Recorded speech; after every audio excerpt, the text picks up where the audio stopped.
The Science of Getting Rich by Wallace D. Wattles. Preface. This book is pragmatical, not philosophical; practical manual, not a treatise upon theories.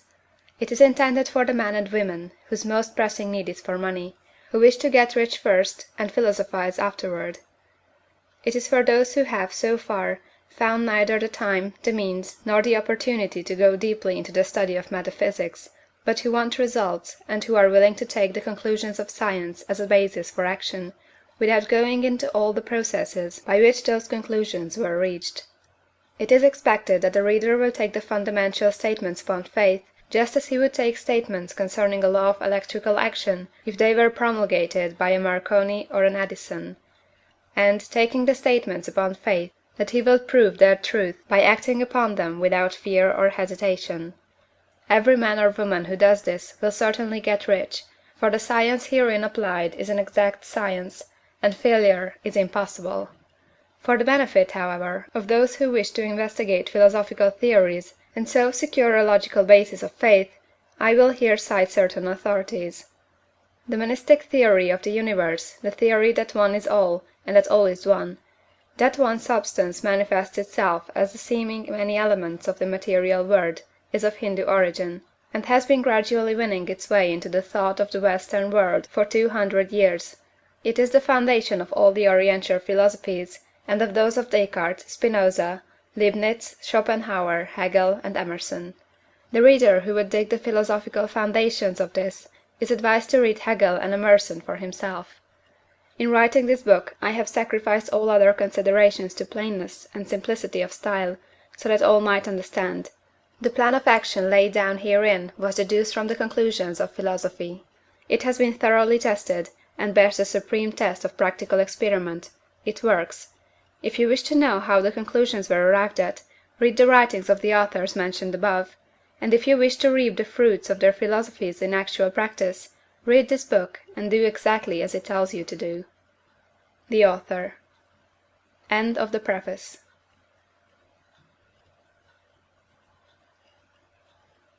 Chapter 1. The Right to be Rich. Whatever may be said in praise of poverty, the fact remains that it is not possible to live a really complete or successful life unless one is rich.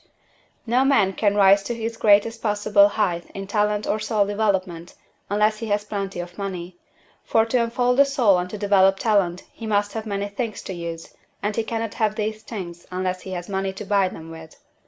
A man develops in mind, soul, and body by making use of things, and society is so organized that man must have money in order to become the possessor of things. Therefore, the basis of all advancement for man must be the science of getting rich. The object of all life is development, and everything that lives has an inalienable right to all the development it is capable of attaining. Man's right to life means his right to have the free and unrestricted use of all the things which may be necessary to his fullest mental, spiritual, and physical unfoldment, or, in other words, his right to be rich. In this book I shall not speak of riches in a figurative way. To be really rich does not mean to be satisfied or contented with a little. No man ought to be satisfied with a little if he is capable of using and enjoying more. The purpose of nature is the advancement and unfoldment of life, and every man should have all that can contribute to the power, elegance, beauty, and richness of life. To be content with less is sinful. The man who owns all he wants for the living of all the life he is capable of living is rich, and no man who has not plenty of money can have all he wants. Life has advanced so far, and become so complex, that even the most ordinary man or woman requires a great amount of wealth in order to live in a manner that even approaches completeness. Every person naturally wants to become all that they are capable of becoming. This desire to realize innate possibilities is inherent in human nature. We cannot help wanting to be all that we can be. Success in life is becoming what you want to be. You can become what you want to be only by making use of things, and you can have the free use of things only as you become rich enough to buy them. To understand the science of getting rich is therefore the most essential of all knowledge. There is nothing wrong in wanting to get rich. The desire for riches is really the desire for a richer, fuller, and more abundant life, and that desire is praiseworthy. The man who does not desire to live more abundantly is abnormal. and so the man who does not desire to have money enough to buy all he wants is abnormal. There are three motives for which we live. We live for the body, we live for the mind, we live for the soul. No one of these is better or holier than the other. All are alike desirable, and no one of the three, body, mind, or soul, can live fully if either of the others is cut short of full life and expression. It is not right or noble to live only for the soul and deny mind or body, and it is wrong to live for the intellect and deny body or soul. We are all acquainted with the loathsome consequences of living for the body and denying both mind and soul, and we can see that real life means the complete expression of all that man can give forth through body, mind, and soul. Whatever he can say, no man can be really happy or satisfied unless his body is living fully in every function, and unless the same is true for his mind and his soul. Wherever there is unexpressed possibility, or function not performed, there is unsatisfied desire. Desire is possibility seeking expression, or function seeking performance. Man cannot live fully in body without good food, comfortable clothing, and warm shelter, and without freedom from excessive toil. Rest and recreation are also necessary for his physical life. He cannot live fully in mind without books and time to study them, without opportunity to travel and observation, or without intellectual companionship. To live fully in mind he must have intellectual recreations, and must surround himself with all the objects of art and beauty he is capable of using and appreciating. To live fully in soul, man must have love, and love is denied expression by poverty. A man's highest happiness is found in the bestowal of benefits on those he loves. Love finds its most natural and spontaneous expression in giving. The man who has nothing to give cannot fill his place as a husband or father, as a citizen, or as a man. It is in the use of material things that a man finds full life for his body, develops his mind, and unfolds his soul. It is therefore for supreme importance to him that he should be rich. It is perfectly right that you should desire to be rich. If you are a normal man or woman, you cannot help doing so. It is perfectly right that you should give your best attention to the science of getting rich, for it is the noblest and most necessary of all studies. If you neglect this study, you are derelict in your duty to yourself, to God and humanity, for you can render to God and humanity no greater service than to make the most of yourself. End of Chapter 1.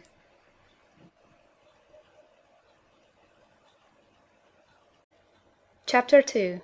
There is a Science of Getting Rich. There is a science of getting rich, and it is an exact science like algebra or arithmetic. There are certain laws which govern the process of acquiring riches. Once these laws are learned and obeyed by any man, he will get rich with mathematical certainty. The ownership of money and property comes as a result of doing things in a certain way. Those who do things in this certain way, whether on purpose or accidentally, get rich, while those who do not do things in this certain way, no matter how hard they work, or how able they are, remain poor. It is a natural law that like causes always produce like effects, and therefore any man or woman who learns to do things in this certain way will infallibly get rich. That the above statement is true is shown by the following facts. Getting rich is not a matter of environment, for, if it were, all the people in certain neighborhoods would become wealthy. The people of one city would be all rich, while those of other towns would all be poor. Or the inhabitants of one state would roll in wealth, while those of an adjoining state would be in poverty. But everywhere we see rich and poor living side by side, in the same environment, and often engaged in the same vocations. When two men are in the same locality, and in the same business, and one gets rich while the other remains poor, it shows that getting rich is not primarily a matter of environment. Some environments may be more favorable than others, but when two men in the same business are in the same neighborhood, and one gets rich while the other fails, it indicates that getting rich is a result of doing things in a certain way. And further, the ability to do things in this certain way is not due solely to the possession of talent, for many people who have great talent remain poor, while others who have very little talent get rich. Studying the people who have got rich, we find that they are an average lot in all respects, having no greater talents or abilities than other men. It is evident that they do not get rich because they possess talents or abilities that other men have not, but because they happen to do things in a certain way.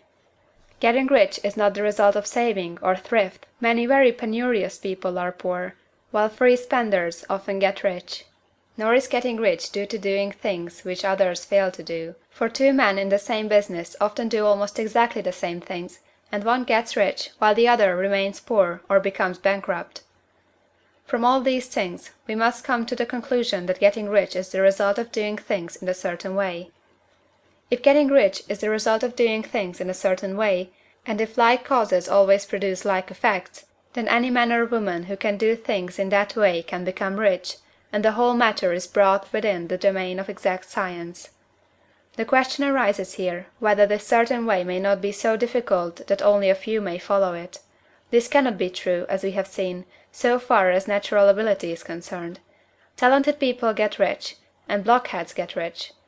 Intellectually brilliant people get rich, and very stupid people get rich. Physically strong people get rich, and weak and sickly people get rich. Some degree of ability to think and understand is, of course, essential. But in so far natural ability is concerned, any man or woman who has sense enough to read and understand these words can certainly get rich. Also, we have seen that it is not a matter of environment. Location counts for something. One would not go to the heart of the Sahara and expect to do successful business. Getting rich involves the necessity of dealing with men, and of being where there are people to deal with. And if these people are inclined to deal in the way you want to deal, so much the better. But that is about as far as environment goes. If anybody else in your town can get rich, so can you. And if anybody else in your state can get rich, so can you. Again, it is not a matter of choosing some particular business or profession. People get rich in every business and in every profession, while their next-door neighbors on the same vocation remain in poverty. It is true that you will do best in a business which you like, and which is congenial to you. And if you have certain talents which are well developed, you will do best in a business which calls for the exercise of those talents. Also, you will do best in a business which is suited to your locality. An ice cream parlor would do better in a warm climate than in Greenland, and a salmon fishery would succeed better in the Northwest than in Florida, where there are no salmon.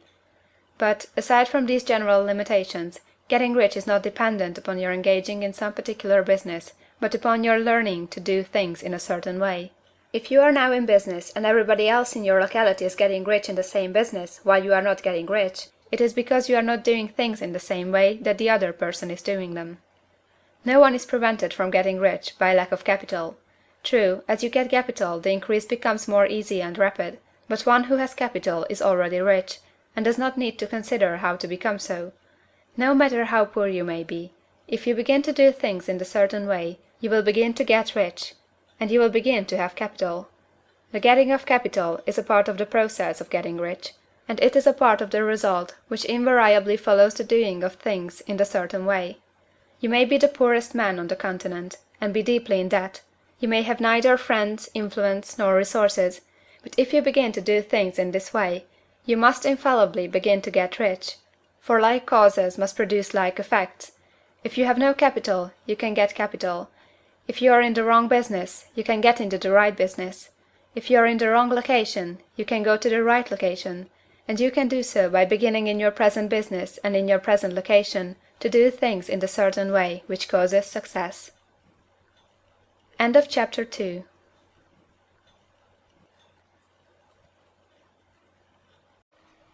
Chapter 3. Is opportunity monopolized? No man is kept poor because opportunity has been taken away from him, because other people have monopolized the wealth and have put a fence around it. You may be shut off from engaging in business in certain lines, but there are other channels open to you. Probably it would be hard for you to get control of any of the great railroad systems. That field is pretty well monopolized. But the electric railway business is still in its infancy, and offers plenty of scope for enterprise, and it will be but a few years until traffic and transportation through the air will become a great industry, and in all its branches will give employment to hundreds of thousands and perhaps to millions of people.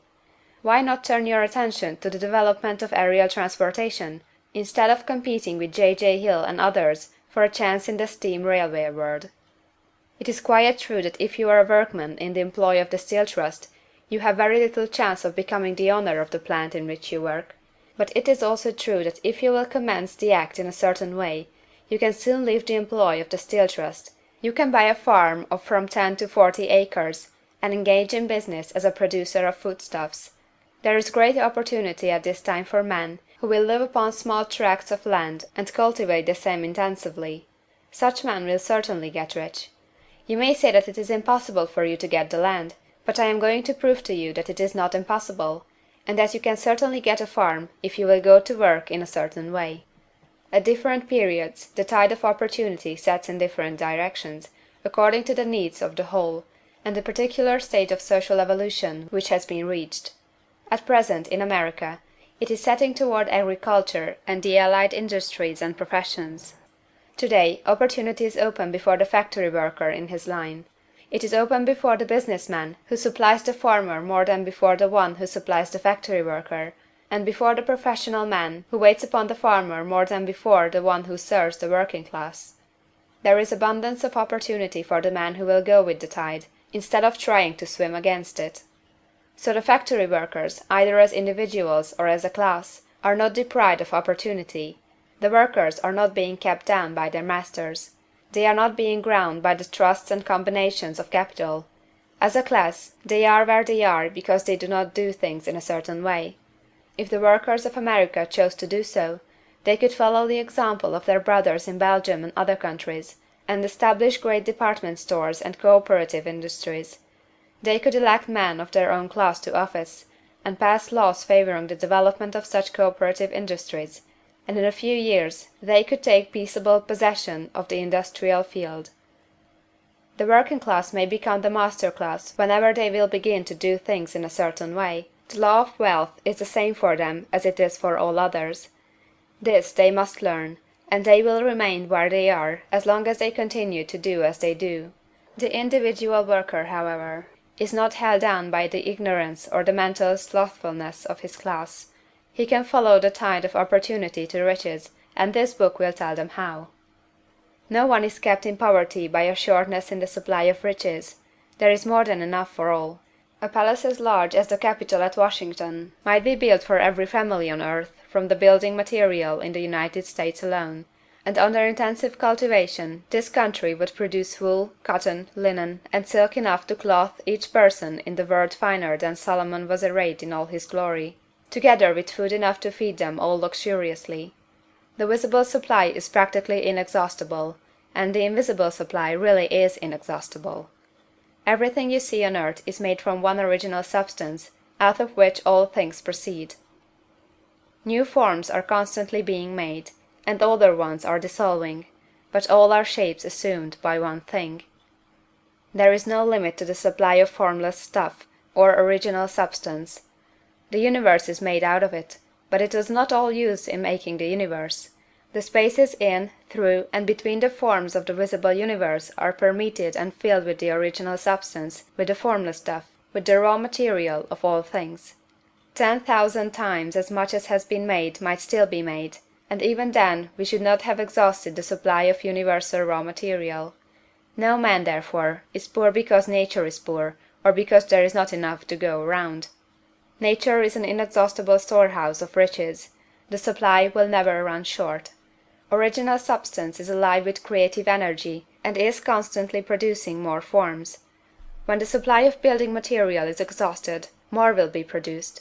When the soil is exhausted, so that foodstuffs and materials for clothing will no longer grow upon it, it will be renewed, or more soil will be made. When all the gold and silver has been dug from the earth, if man is still in such a stage of social development that he needs gold and silver, more will be produced from the formless. The formless stuff responds to the needs of man, it will not let him be without any good thing. This is true of man collectively.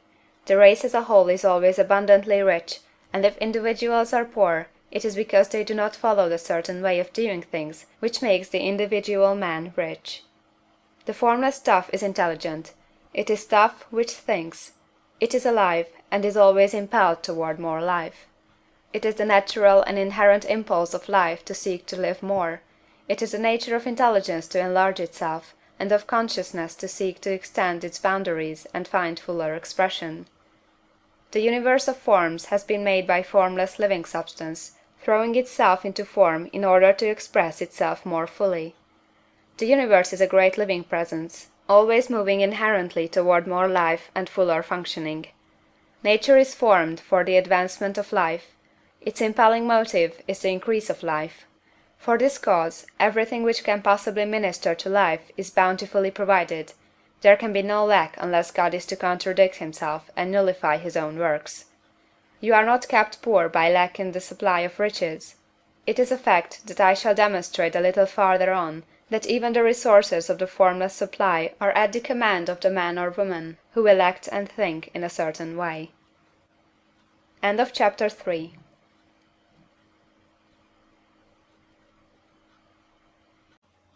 CHAPTER IV.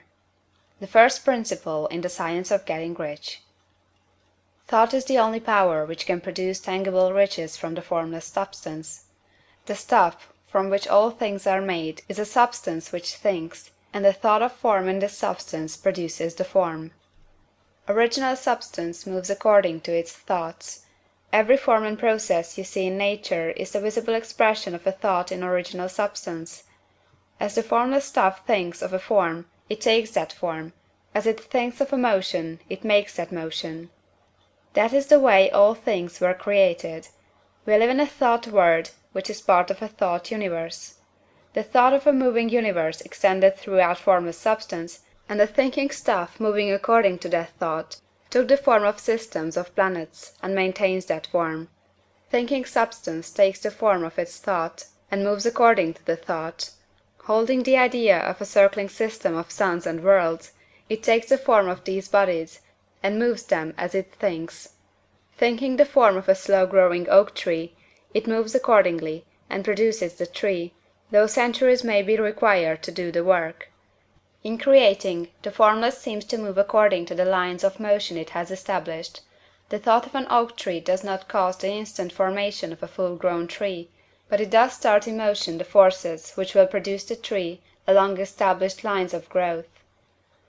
Every thought of form, held in thinking substance, causes the creation of the form, but always, or at least generally, along lines of growth and action already established. The thought of a house of a certain construction, if it were impressed upon formless substance, might not cause the instant formation of the house, but it would cause the turning of creative energies already working in trade and commerce into such channels as to result in the speedy building of the house. And if there were no existing channels through which the creative energy could work, then the house would be formed directly from primal substance, without waiting for the slow processes of the organic and inorganic world. No thought of form can be impressed upon original substance without causing the creation of the form.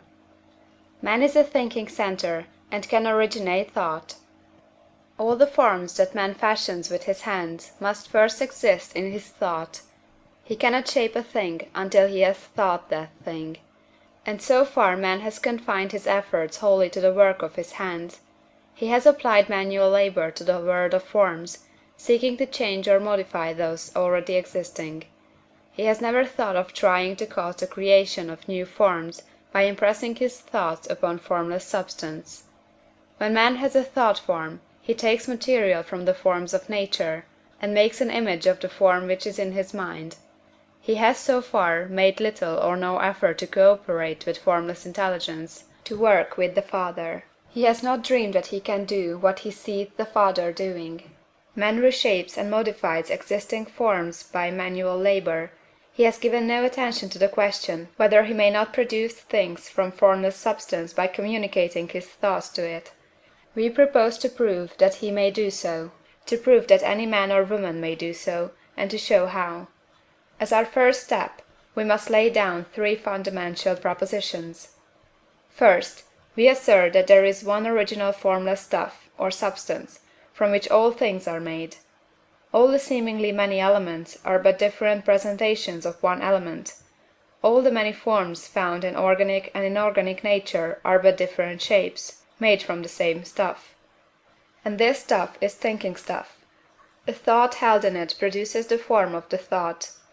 Thought, in thinking substance, produces shapes.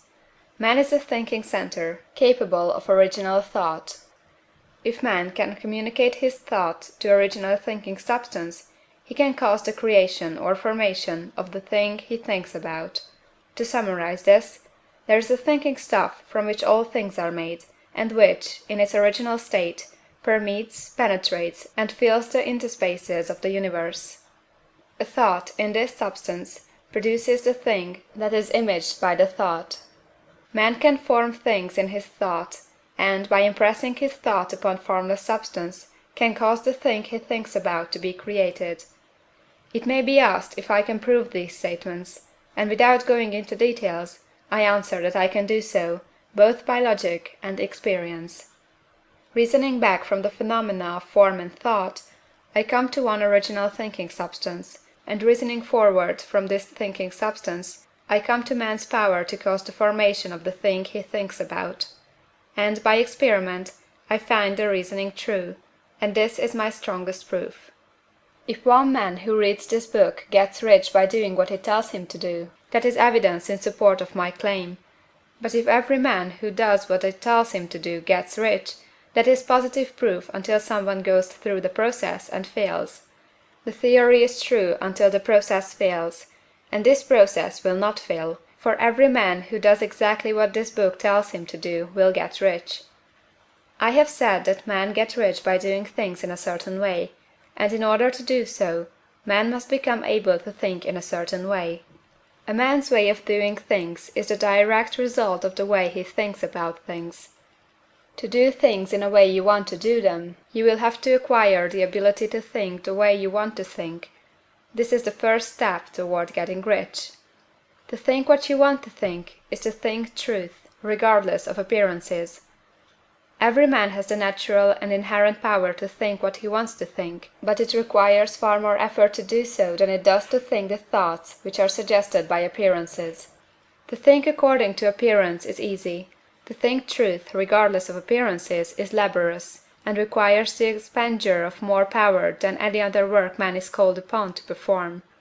There is no labor from which most people shrink as they do from that of sustained and consecutive thought. It is the hardest work in the world. This is especially true when truth is contrary to appearances. Every appearance in the visible world tends to produce a corresponding form in the mind which observes it, and this can only be prevented by holding the thought of the truth. To look upon the appearance of disease will produce the form of disease in your own mind, and ultimately in your body, unless you hold the thought of the truth, which is that there is no disease. It is only an appearance, and the reality is health. To look upon the appearances of poverty will produce corresponding forms in your own mind, unless you hold to the truth that there is no poverty, there is only abundance. To think health when surrounded by the appearances of disease, or to think riches when in the midst of appearances of poverty, requires power. But he who acquires this power becomes a master mind. He can conquer fate, he can have what he wants. This power can only be acquired by getting hold of the basic fact which is behind all appearances, and that fact is that there is one thinking substance from which and by which all things are made. Then we must grasp the truth that every thought held in this substance becomes a form, and that man can so impress his thoughts upon it as to cause them to take form and become visible things. When we realize this, we lose all doubt and fear, for we know that we can create we want to create, we can get what we want to have, and can become what we want to be. As a first step toward getting rich, you must believe the three fundamental statements given previously in this chapter, and in order to emphasize them, I repeat them here. There is a thinking stuff from which all things are made, and which, in its original state, permeates, penetrates, and fills the interspaces of the universe. A thought, in this substance, produces the thing that is imaged by the thought. Man can form things in his thought, and, by impressing his thought upon formless substance, can cause the thing he thinks about to be created. You must lay aside all other concepts of the universe than this monistic one, and you must dwell upon this until it is fixed in your mind, and has become your habitual thought. Read these creed statements over and over again, fix every word upon your memory, and meditate upon them until you firmly believe what they say. If a doubt comes to you, cast it aside as a sin. Do not listen to arguments against this idea. Do not go to churches or lectures where a contrary concept of things is taught or preached. Do not read magazines or books which teach a different idea. If you get mixed up in your faith, all your efforts will be in vain. Do not ask why these things are true, nor speculate as to how they can be true. Simply take them on trust. The science of getting rich begins with the absolute acceptance of this faith. End of chapter 4.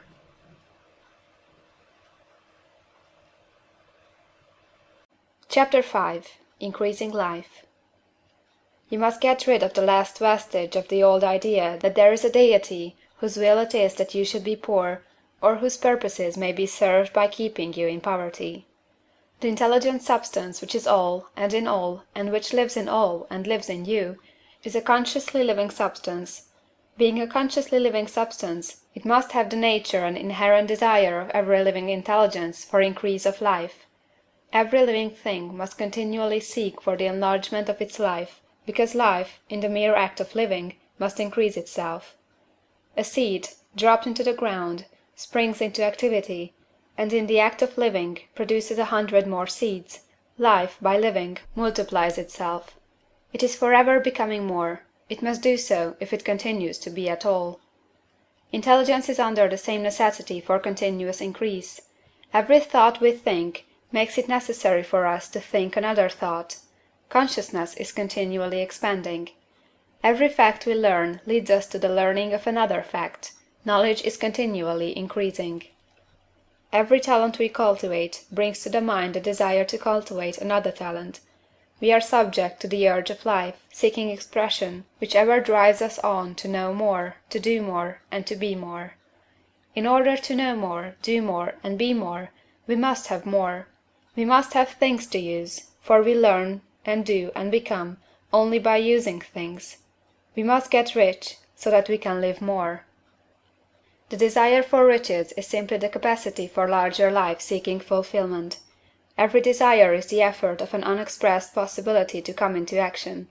It is power seeking to manifest which causes desire. That which makes you want more money is the same as that which makes the plant grow. It is life, seeking fuller expression. The one living substance must be subject to this inherent law of all life. It is permeated with the desire to live more. That is why it is under the necessity of creating things. The one substance desires to live more in you, hence it wants you to have all the things you can use. It is the desire of God that you should get rich. He wants you to get rich, because he can express himself better through you if you have plenty of things to use in giving him expression. He can live more in you if you have unlimited command of the means of life. The universe desires you to have everything you want to have. Nature is friendly to your plans. Everything is naturally for you. Make up your mind that this is true. It is essential, however, that your purpose should harmonize with the purpose that is in all. You must want real life, not mere pleasure of sensual gratification. Life is the performance of function, and the individual really lives only when he performs every function, physical, mental, and spiritual, of which he is capable, without excess in any. You do not want to get rich in order to live swinishly, for the gratification of animal desires. That is not life. But the performance of every physical function is a part of life, and no one lives completely who denies the impulses of the body a normal and healthful expression. You do not want to get rich solely to enjoy mental pleasures, to get knowledge, to gratify ambition, to outshine others, to be famous. All these are a legitimate part of life, but the man who lives for the pleasures of the intellect alone will only have a partial life, and he will never be satisfied with his lot. You do not want to get rich solely for the good of others, to lose yourself for the salvation of mankind, to experience the joys of philanthropy and sacrifice. The joys of the soul are only a part of life, and they are no better nor nobler than any other part.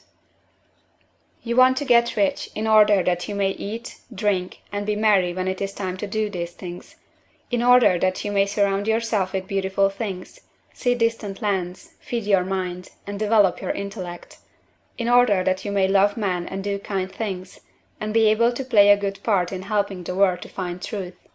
But remember that extreme altruism is no better nor nobler than extreme selfishness. Both are mistakes. Get rid of the idea that God wants you to sacrifice yourself for others, and that you can secure his favor by doing so. God requires nothing of the kind. What he wants you is that you should make the most of yourself for yourself and for others. And you can help others more by making the most of yourself than in any other way. You can make the most of yourself only by getting rich, so it is right and praiseworthy that you should give your first and best thought to the work of acquiring wealth. Remember, however, that the desire of substance is for all, and its movements must be for more life to all. It cannot be made to work for less life to any, because it is equally in all, seeking riches and life. Intelligent substance will make things for you, but it will not take things away from someone else and give them to you. You must get rid of the thought of competition. You are to create, not to compete for what is already created. You do not have to take anything from anyone. You do not have to drive sharp bargains. You do not have to cheat, or to take advantage. You do not need to let any man work for you for less than he earns. You do not have to covet the property of others, or to look at it with wistful eyes. No man has anything of which you cannot have the like, and that without taking what he has away from him. You are to become a creator, not a competitor. You are going to get what you want, but in such a way that when you get it every other man will have more than he has now. I am aware that there are men who get a vast amount of money by proceeding in direct opposition to the statements in the paragraph above, and may add a word of explanation here. Men of the plutocratic type, who become very rich, do so sometimes purely by their extraordinary ability on the plane of competition, and sometimes they unconsciously relate themselves to substance in its great purposes and movements for the general racial upbuilding through industrial evolution. Rockefeller, Carnegie, Morgan, and others have been the unconscious agents of the Supreme in the necessary work of systematizing and organizing productive industry, and in the end, their work will contribute immensely toward increased life for all. Their day is nearly over. They have organized production, and will soon be succeeded by the agents of the multitude, who will organize the machinery of distribution. The multimillionaires are like the monster reptiles of the prehistoric eras. They play a necessary part in the evolutionary process, but the same power which produced them will dispose of them. And it is well to bear in mind that they have never been really rich. A record of the private lives of most of this class will show that they have really been the most abject and wretched of the poor. Riches secured on the competitive plane are never satisfactory and permanent. They are yours today and another's tomorrow. Remember, if you are to become rich in a scientific and certain way, you must rise entirely out of the competitive thought. You must never think for a moment that the supply is limited. Just as soon as you begin to think that all the money is being cornered and controlled by bankers and others, and that you must exert yourself to get laws passed to stop this process and so on, in that moment you drop into the competitive mind, and your power to cause creation is gone for the time being, and what is worse, you will probably arrest the creative movements you have already instituted. Know that there are countless millions of dollars worth of gold in the mountains of the earth, not yet brought to light, and know that if there were not, more would be created from thinking substance to supply your needs. Know that the money you need will come, even if it is necessary for 1,000 men to be led to the discovery of new gold mines tomorrow. Never look at the visible supply, look always at the limitless riches in formless substance, and know that they are coming to you as fast as you can receive and use them. Nobody, by cornering the visible supply, can prevent you from getting what is yours. So never allow yourself to think for an instant that all the best building spots will be taken before you get ready to build your house, unless you hurry. Never worry about the trusts and combines, and get anxious for fear they will soon come to own the whole earth. Never get afraid that you will lose what you want because some other person beats you to it. That cannot possibly happen. You are not seeking anything that is possessed by anybody else. You are causing what you want to be created from formless substance, and the supply is without limits. Stick to the formulated statement. There is a thinking stuff from which all things are made, and which, in its original state, permeates, penetrates, and fills the interspaces of the universe. A thought, in this substance, produces the thing that is imaged by the thought. Man can form things in his thought, and, by impressing his thought upon formless substance, can cause the thing he thinks about to be created. End of chapter 5.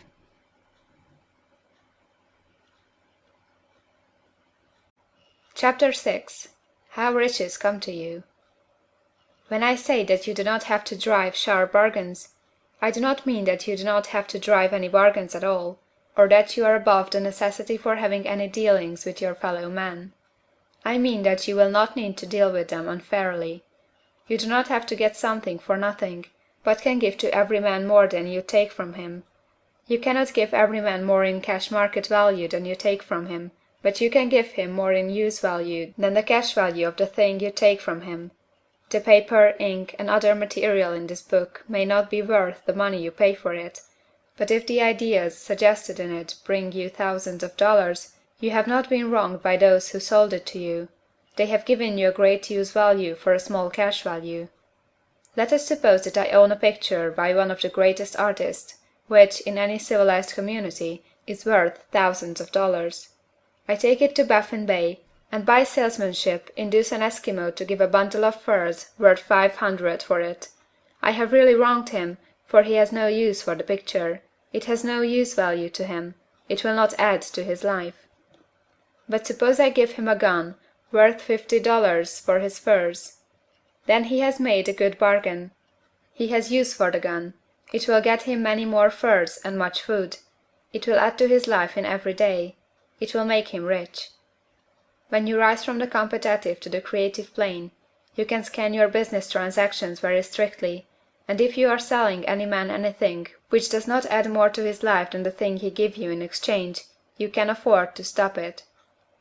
You do not have to beat anybody in business, and if you are in a business which does beat people, get out of it at once. Give every man more in use value than you take from him in cash value. Then you are adding to the life of the world by every business transaction. If you have people working for you, you must take from them more cash value than you pay them in wages. But you can so organize your business that it will be filled with the principle of advancement, and so that each employee who wishes to do so may advance a little every day. You can make your business do for your employees what this book is doing for you. You can so conduct your business that it will be a sort of ladder, by which every employee who will take the trouble may climb to riches himself, and given the opportunity, if he will not do so, it is not your fault. And finally, because you are to cause the creation of your riches from formless substance which permeates all your environment, it does not follow that they are to take shape from the atmosphere and come into being before your eyes. If you want a sewing machine, for instance, I do not mean to tell you that you are to impress the thought of a sewing machine on thinking substance until the machine is formed without hands, in the room where you sit or elsewhere. But if you want a sewing machine, hold the mental image of it with the most positive certainty that it is being made, or is on its way to you. After once forming the thought, have the most absolute and unquestioning faith that a sewing machine is coming. Never think of it or speak of it in any other way than as being sure to arrive. Claim it as already yours. It will be brought to you by the power of the Supreme Intelligence acting upon the minds of men. If you live in Maine, it may be that a man will be brought from Texas or Japan to engage in some transaction which will result in your getting what you want.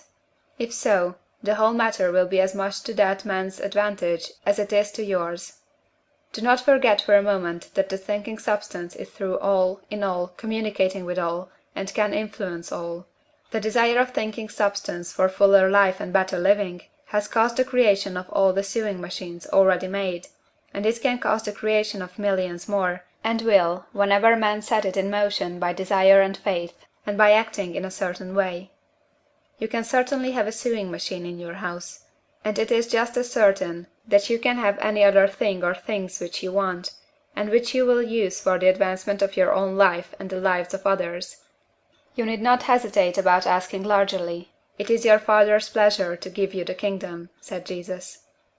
Original substance wants to live all that is possible in you, and wants you to have all that you can or will use for the living of the most abundant life.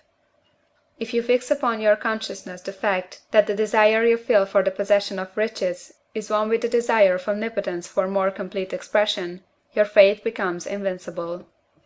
Once I saw a little boy sitting at a piano and vainly trying to bring harmony out of the keys. and I saw that he was grieved and provoked by his inability to play real music.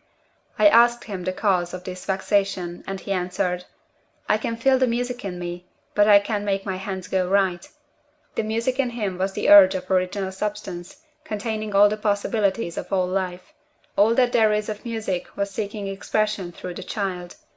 God, the one substance, is trying to live and do and enjoy things through humanity.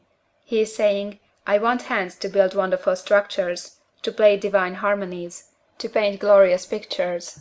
I want feet to run my errands, eyes to see my beauties, tongues to tell mighty truths, and to sing marvelous songs," and so on.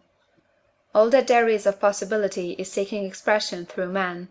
God wants those who can play music to have pianos and every other instrument, and to have the means to cultivate their talents to the fullest extent. He wants those who can appreciate beauty to be able to surround themselves with beautiful things.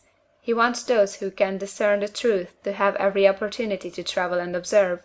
He wants those who can appreciate dress to be beautifully clothed, and those who can appreciate good food to be luxuriously fed. He wants all these things, because it is himself that enjoys and appreciates them. It is God who wants to play, and sing, and enjoy beauty, and proclaim truth, and wear fine clothes, and eat good foods. It is God that worketh in you to will and to do, said Paul.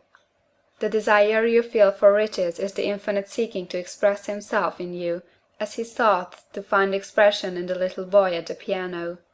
So you need not hesitate to ask largely. Your part is to focalize and express the desire to God. This is a difficult point with most people. They retain something of the old idea that poverty and self-sacrifice are pleasing to God. They look upon poverty as a part of the plan, a necessity of nature. They have the idea that God has finished his work, and made all that he can make, and that the majority of men must stay poor, because there is not enough to go around. They hold so much to this erroneous thought that they feel ashamed to ask for wealth. They try not to want more than a very modest competence, just enough to make them fairly comfortable.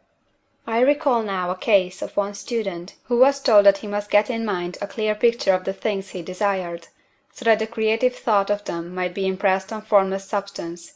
He was a very poor man, living in a rented house, and having only what he earned from day to day, and he could not grasp the fact that all wealth was his. So, after thinking the matter over, he decided that he might reasonably ask for a new rug on the floor of his best room and an anthracite coal stove to heat the house during the cold winter. Following the instructions given in this book, he obtained these things in a few months, and then it dawned upon him that he had not asked enough. He went through the house in which he lived, and planned all the improvements he would like to make in it. He mentally added a bay window here, a room there, until it was complete in his mind as his ideal home, and then he planned its furnishings. Holding the whole picture in his mind, he began living in the certain way, and moving toward what he wanted, and he owns the house now, and is rebuilding it after the form of his mental image, and now, with still larger faith, he is going on to get greater things. It has been unto him according to his faith, and it is so with you and with all of us. End of chapter 6.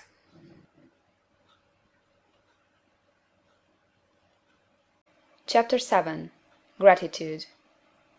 The illustrations given in the last chapter will have conveyed to the reader the fact that the first step toward getting rich is to convey the idea of your wants to the formless substance. This is true, and you will see that in order to do so, it becomes necessary to relate yourself to the formless intelligence in a harmonious way. To secure this harmonious relation is a matter of such primary and vital importance that I shall give some space to its discussion here, and give you instructions which, if you will follow them, will be certain to bring you into perfect unity of mind with God. The whole process of mental adjustment and atonement can be summed up in one word: gratitude. First, you believe that there is one intelligent substance, from which all things proceed. Second, you believe that this substance gives you everything you desire. And third, you relate yourself to it by a feeling of deep and profound gratitude. Many people who order their lives rightly in all other ways are kept in poverty by their lack of gratitude. Having received one gift from God, they cut the wires which connect them with Him by failing to make acknowledgment.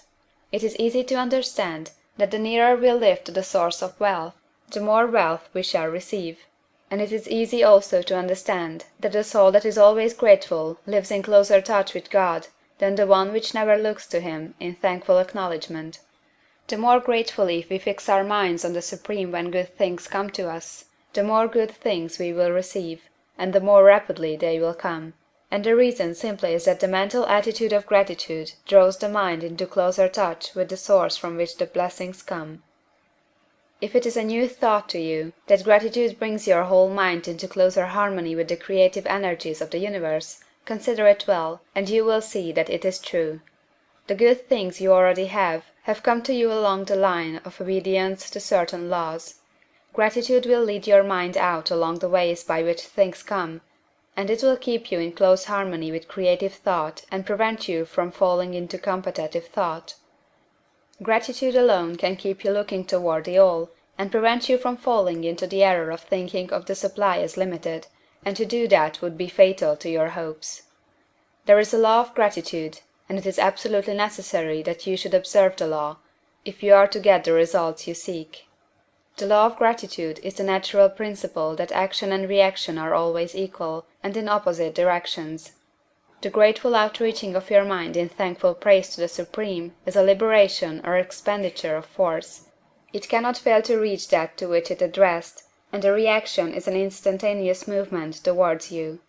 Draw nigh unto God, and he will draw nigh unto you.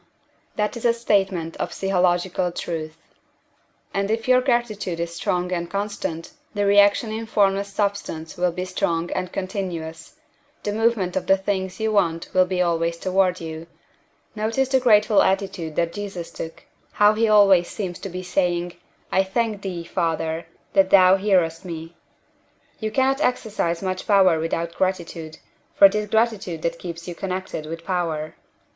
But the value of gratitude does not consist solely in getting you more blessings in the future. Without gratitude you cannot long keep from dissatisfied thought regarding things as they are. The moment you permit your mind to dwell with dissatisfaction upon things as they are, you begin to lose ground. You fix attention upon the common, the ordinary, the poor, and the squalid and mean, and your mind takes the form of these things. Then you will transmit these forms or mental images to the formless, and the common, the poor, the squalid, the mean will come to you. To permit your mind to dwell upon the inferior is to become inferior and to surround yourself with inferior things. On the other hand, to fix your attention on the best is to surround yourself with the best, and to become the best. The creative power within us makes us into the image of that to which we give our attention. We are thinking substance, and thinking substance always takes the form of that to which it thinks about. The grateful mind is constantly fixed upon the best, therefore it tends to become the best. It takes the form or character of the best, and will receive the best. Also, faith is born of gratitude. The grateful mind continually expects good things, and expectation becomes faith. The reaction of gratitude upon one's own mind produces faith, and every outgoing wave of grateful thanksgiving increases faith. He who has no feeling of gratitude cannot long retain a living faith, and without a living faith you cannot get rich by the creative method, as we shall see in the following chapters. It is necessary, then, to cultivate the habit of being grateful for every good thing that comes to you, and to give thanks continuously. And because all things have contributed to your advancement, you should include all things in your gratitude. Do not waste time thinking or talking about the shortcomings or wrong actions of plutocrats or trust magnates. Their organization of the world has made your opportunity. All you get really comes to you because of them. Do not rage against corrupt politicians. If it were not for politicians, we should fall into anarchy, and your opportunity would be greatly lessened. God has worked a long time and very patiently to bring us up to where we are in industry and government, and he is going right on with his work. There is not the least doubt that he will do away the plutocrats, trust magnates, captains of industry, and politicians as soon as they can be spared. But in the meantime, behold, they are all very good. Remember that they are all helping to arrange the lines of transmission along which your riches will come to you, and be grateful to them all. This will bring you into harmonious relations with the good in everything, and the good in everything will move toward you. End of chapter 7.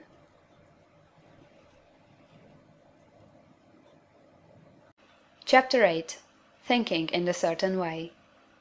Turn back to chapter 6 and read again the story of the man who formed the mental image of his house, and you will get a fair idea of the initial step toward getting rich. You must form a clear and definite mental picture of what you want. You cannot transmit an idea unless you have it yourself. You must have it before you can give it. Many people fail to impress thinking substance because they have themselves only a vague and misty concept of the things they want to do, to have, or to become. It is not enough that you should have a general desire for wealth, to do good with. Everybody has that desire.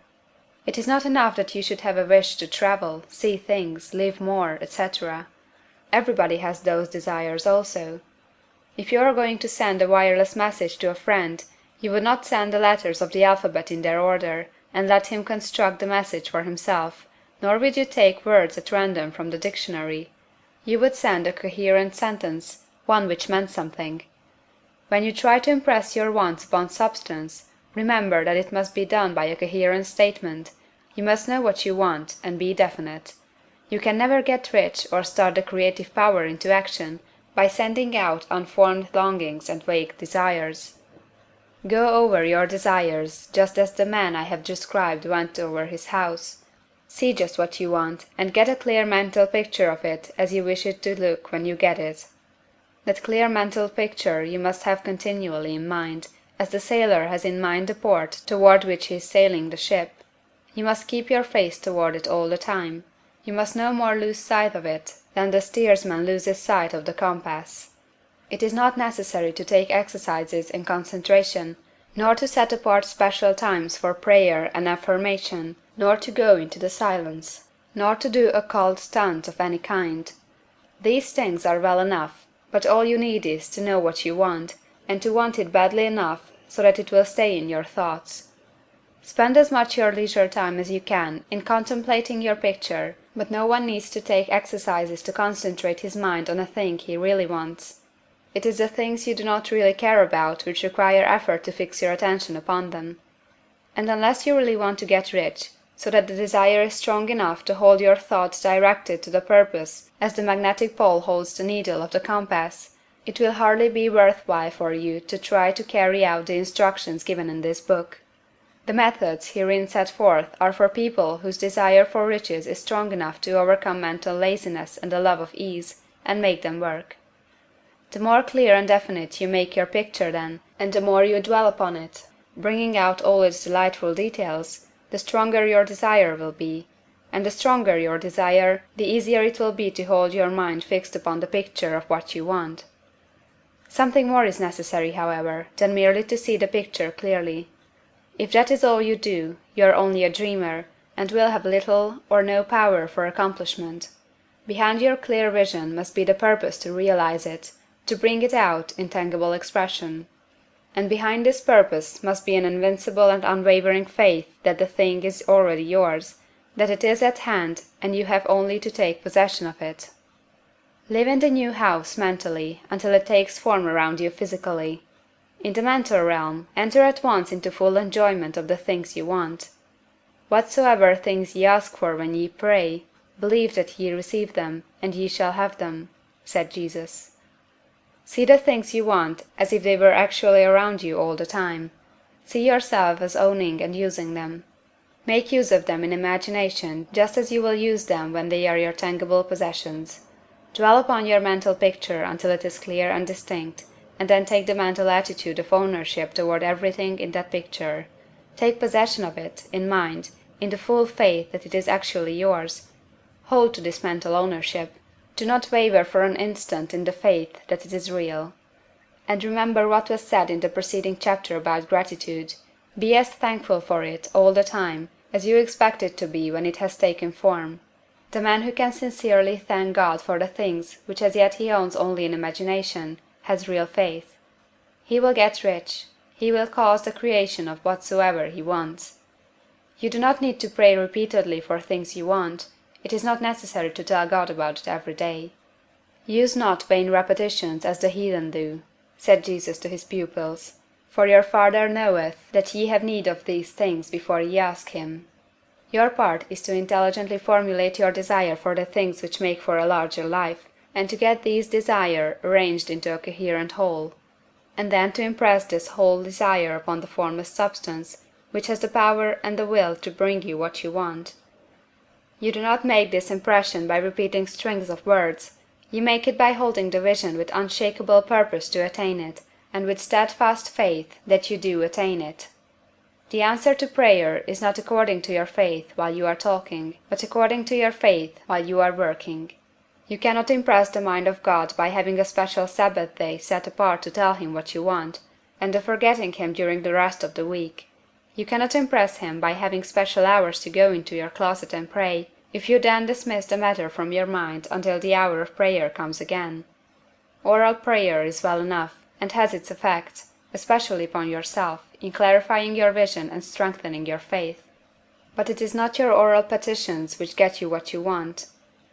In order to get rich, you do not need a sweet hour of prayer, you need to pray without ceasing. And by prayer I mean holding steadily to your vision, with the purpose to cause its creation into solid form, and the faith that you are doing so. Believe that ye receive them. The whole matter turns on receiving, once you have clearly formed your vision. When you have formed it, it is well to make an oral statement, addressing the Supreme in reverent prayer, and from that moment you must, in mind, receive what you ask for. Live in the new house, wear the fine clothes, ride in the automobile, go on the journey, and confidently plan for greater journeys. Think and speak of all the things you have asked for in terms of actual present ownership. Imagine an environment and a financial condition exactly as you want them, and live all the time in that imaginary environment and financial condition. Mind, however, that you do not do this as a mere dreamer or castle builder. Hold to the faith that the imaginary is being realized, and to the purpose to realize it.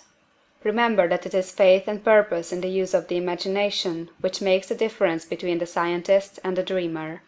And having learned this fact, it is here that you must learn the proper use of the will. End of chapter 8.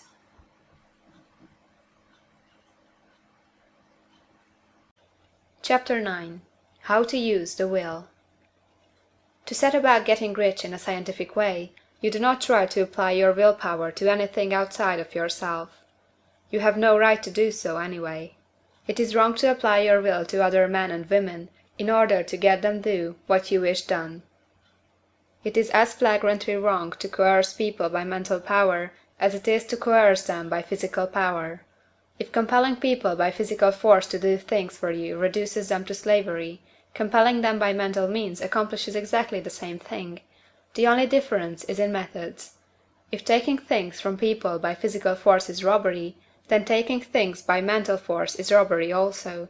There is no difference in principle. You have no right to use your willpower upon another person, even for his own good, for you do not know what is for his good.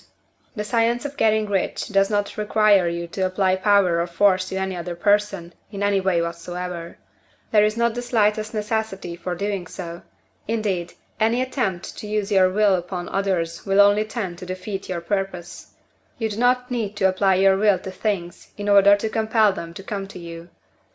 That would simply be trying to coerce God, and would be foolish and useless, as well as irreverent. You do not have to compel God to give you good things, any more than you have to use your willpower to make the sun rise. You do not have to use your willpower to conquer an unfriendly deity, or to make stubborn and rebellious forces do your bidding. Substance is friendly to you, and is more anxious to give you what you want than you are to get it. To get rich, you need only to use your willpower upon yourself. When you know what to think or do, then you must use your will to compel yourself to think and do the right things. That is the legitimate use of the will in getting what you want, to use it in holding yourself to the right course. Use your will to keep yourself thinking and acting in a certain way. Do not try to project your will, or your thoughts, or your mind out into space, to act on things or people. Keep your mind at home. It can accomplish more there than elsewhere. Use your mind to form a mental image of what you want, and to hold that vision with faith and purpose. And use your will to keep your mind working in the right way. The more steady and continuous your faith and purpose, the more rapidly you will get rich, because you will make only positive impressions upon substance, and you will not neutralize or offset them by negative impressions. The picture of your desires, held with faith and purpose, is taken up by the Formless, and permits it to great distances throughout the universe for all I know. As this impression spreads, all things are set moving toward its realization. Every living thing, every inanimate thing, and the things yet uncreated, are stirred toward bringing into being that which you want. All force begins to be exerted in that direction, all things begin to move toward you. The minds of people, everywhere, are influenced toward doing the things necessary to the fulfilling of your desires, and they work for you unconsciously. But you can check all this by starting a negative impression in the formless substance. Doubt or unbelief is as certain to start a movement away from you as faith and purpose are to start one toward you. It is by not understanding this that most people who try to make use of mental science in getting rich make their failure. Every hour and moment you spend in giving heed to doubts and fears, every hour you spend in worry, every hour in which your soul is possessed by unbelief, sets a current away from you in the whole domain of intelligent substance. All the promises are unto them that believe, and unto them only. Notice how insistent Jesus was upon his point of belief, and now you know the reason why. Since belief is all important, it behooves you to guard your thoughts, and as your beliefs will be shaped in a very great extent by the things you observe and think about, it is important that you should command your attention. And here the will comes into use, for it is by your will that you determine upon what things your attention shall be fixed. If you want to become rich, you must not make a study of poverty. Things are not brought into being by thinking about their opposites. Health is never to be attained by studying disease and thinking about disease. Righteousness is not to be promoted by studying sin and thinking about sin, and no one ever got rich by studying poverty and thinking about poverty.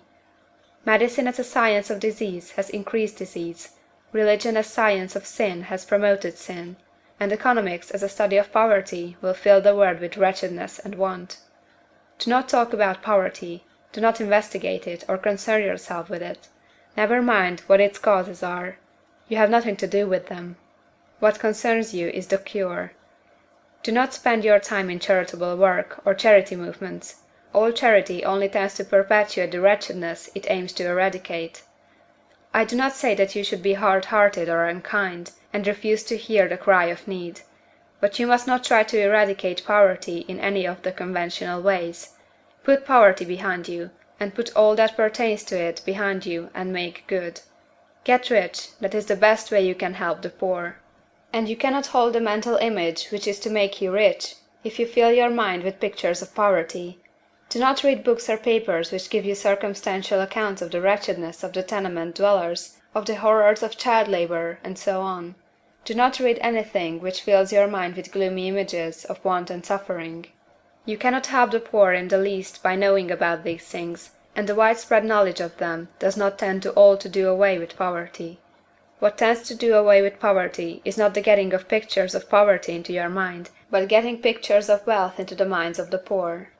You are not deserting the poor in their misery when you refuse to allow your mind to be filled with pictures of that misery. Poverty can be done away with, not by increasing the number of well-to-do people to think about poverty, but by increasing the number of poor people who purpose with faith to get rich. The poor do not need charity, they need inspiration. Charity only sends them a loaf of bread to keep them alive in their wretchedness, or gives them an entertainment to make them forget for an hour or two, but inspiration will cause them to rise out of their misery. If you want to help the poor, demonstrate to them that they can become rich. Prove it by getting rich yourself. The only way in which poverty will ever be banished from this world is by getting a large and constantly increasing number of people to practice the teaching of this book. People must be taught to become rich by creation, not by competition. Every man who becomes rich by competition throws down behind him the ladder by which he rises, and keeps others down. But every man who gets rich by creation opens a way for thousands to follow him, and inspires them to do so. You are not showing hardness of heart or an unfeeling disposition when you refuse to pity poverty, see poverty, read about poverty, or think and talk about it, or to listen to those who do talk about it. Use your willpower to keep your mind off the subject of poverty, and to keep it fixed with faith and purpose on the vision of what you want.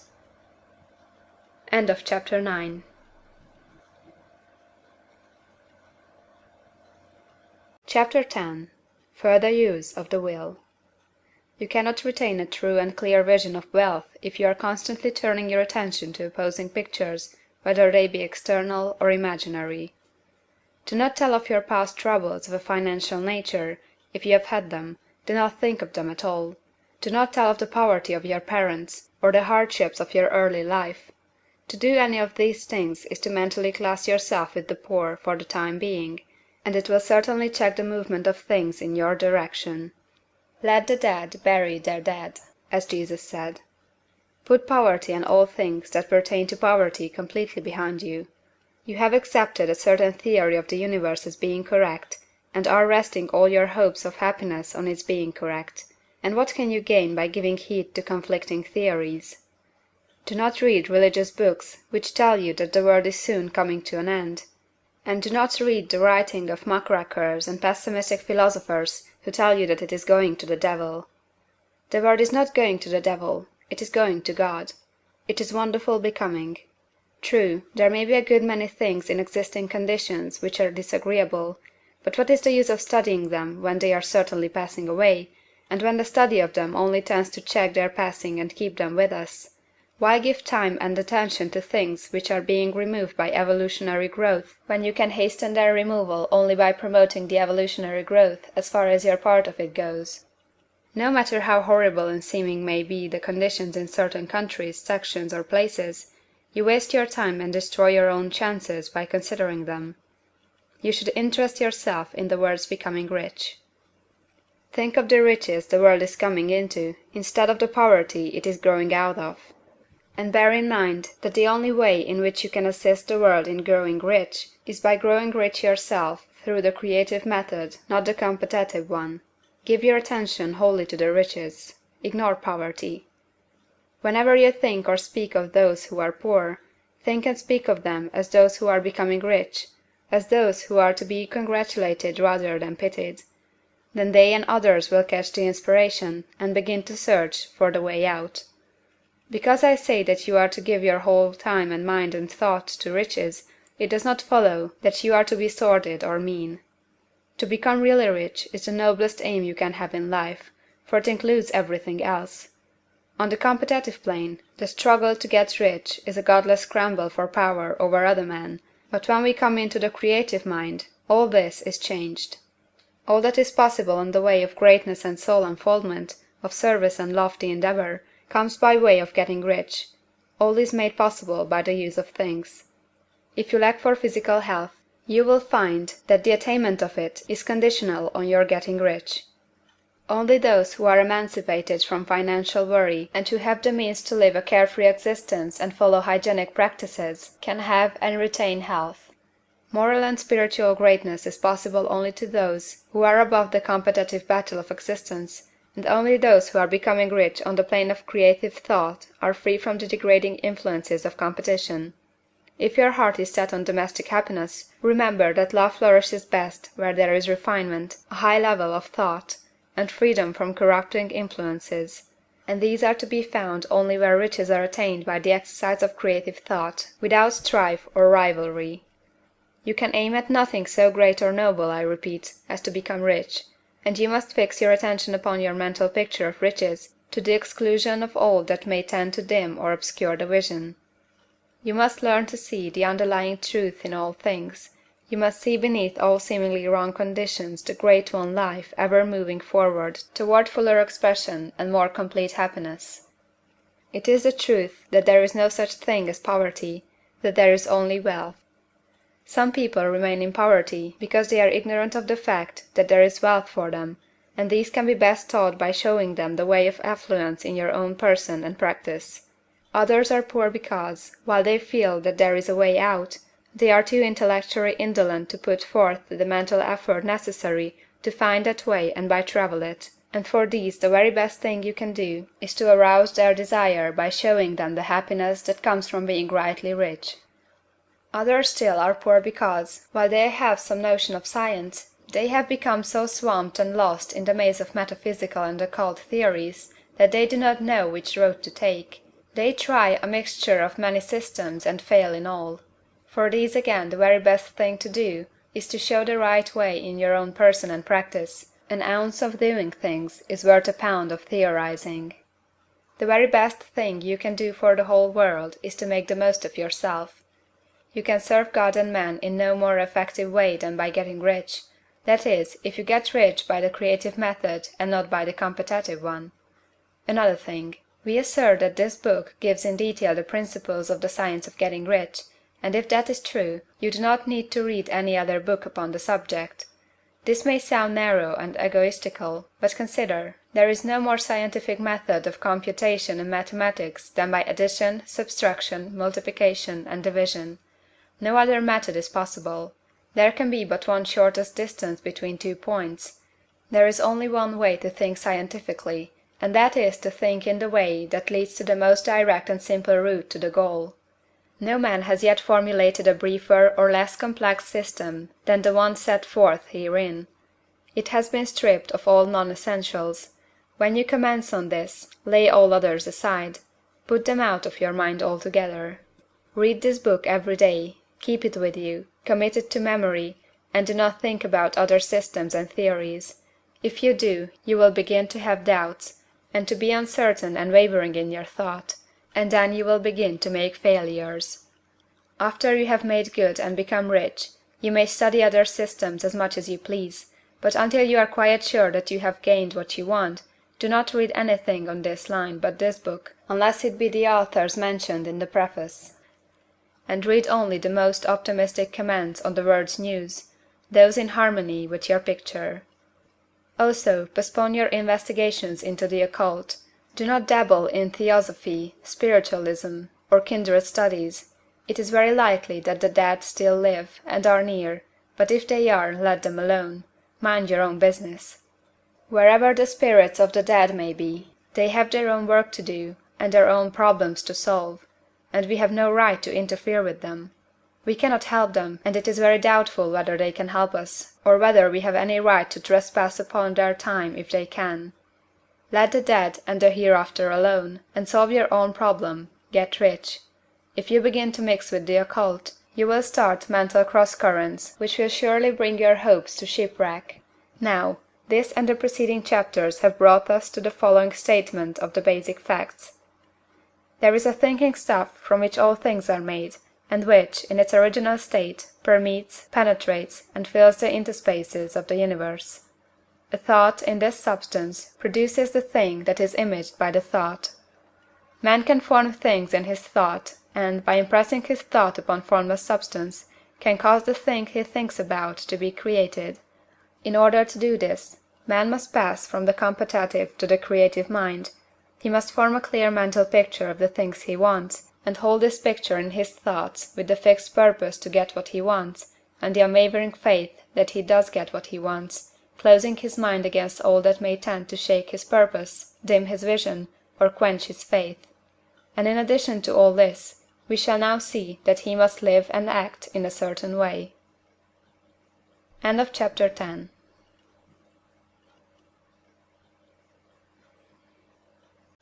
Chapter 11.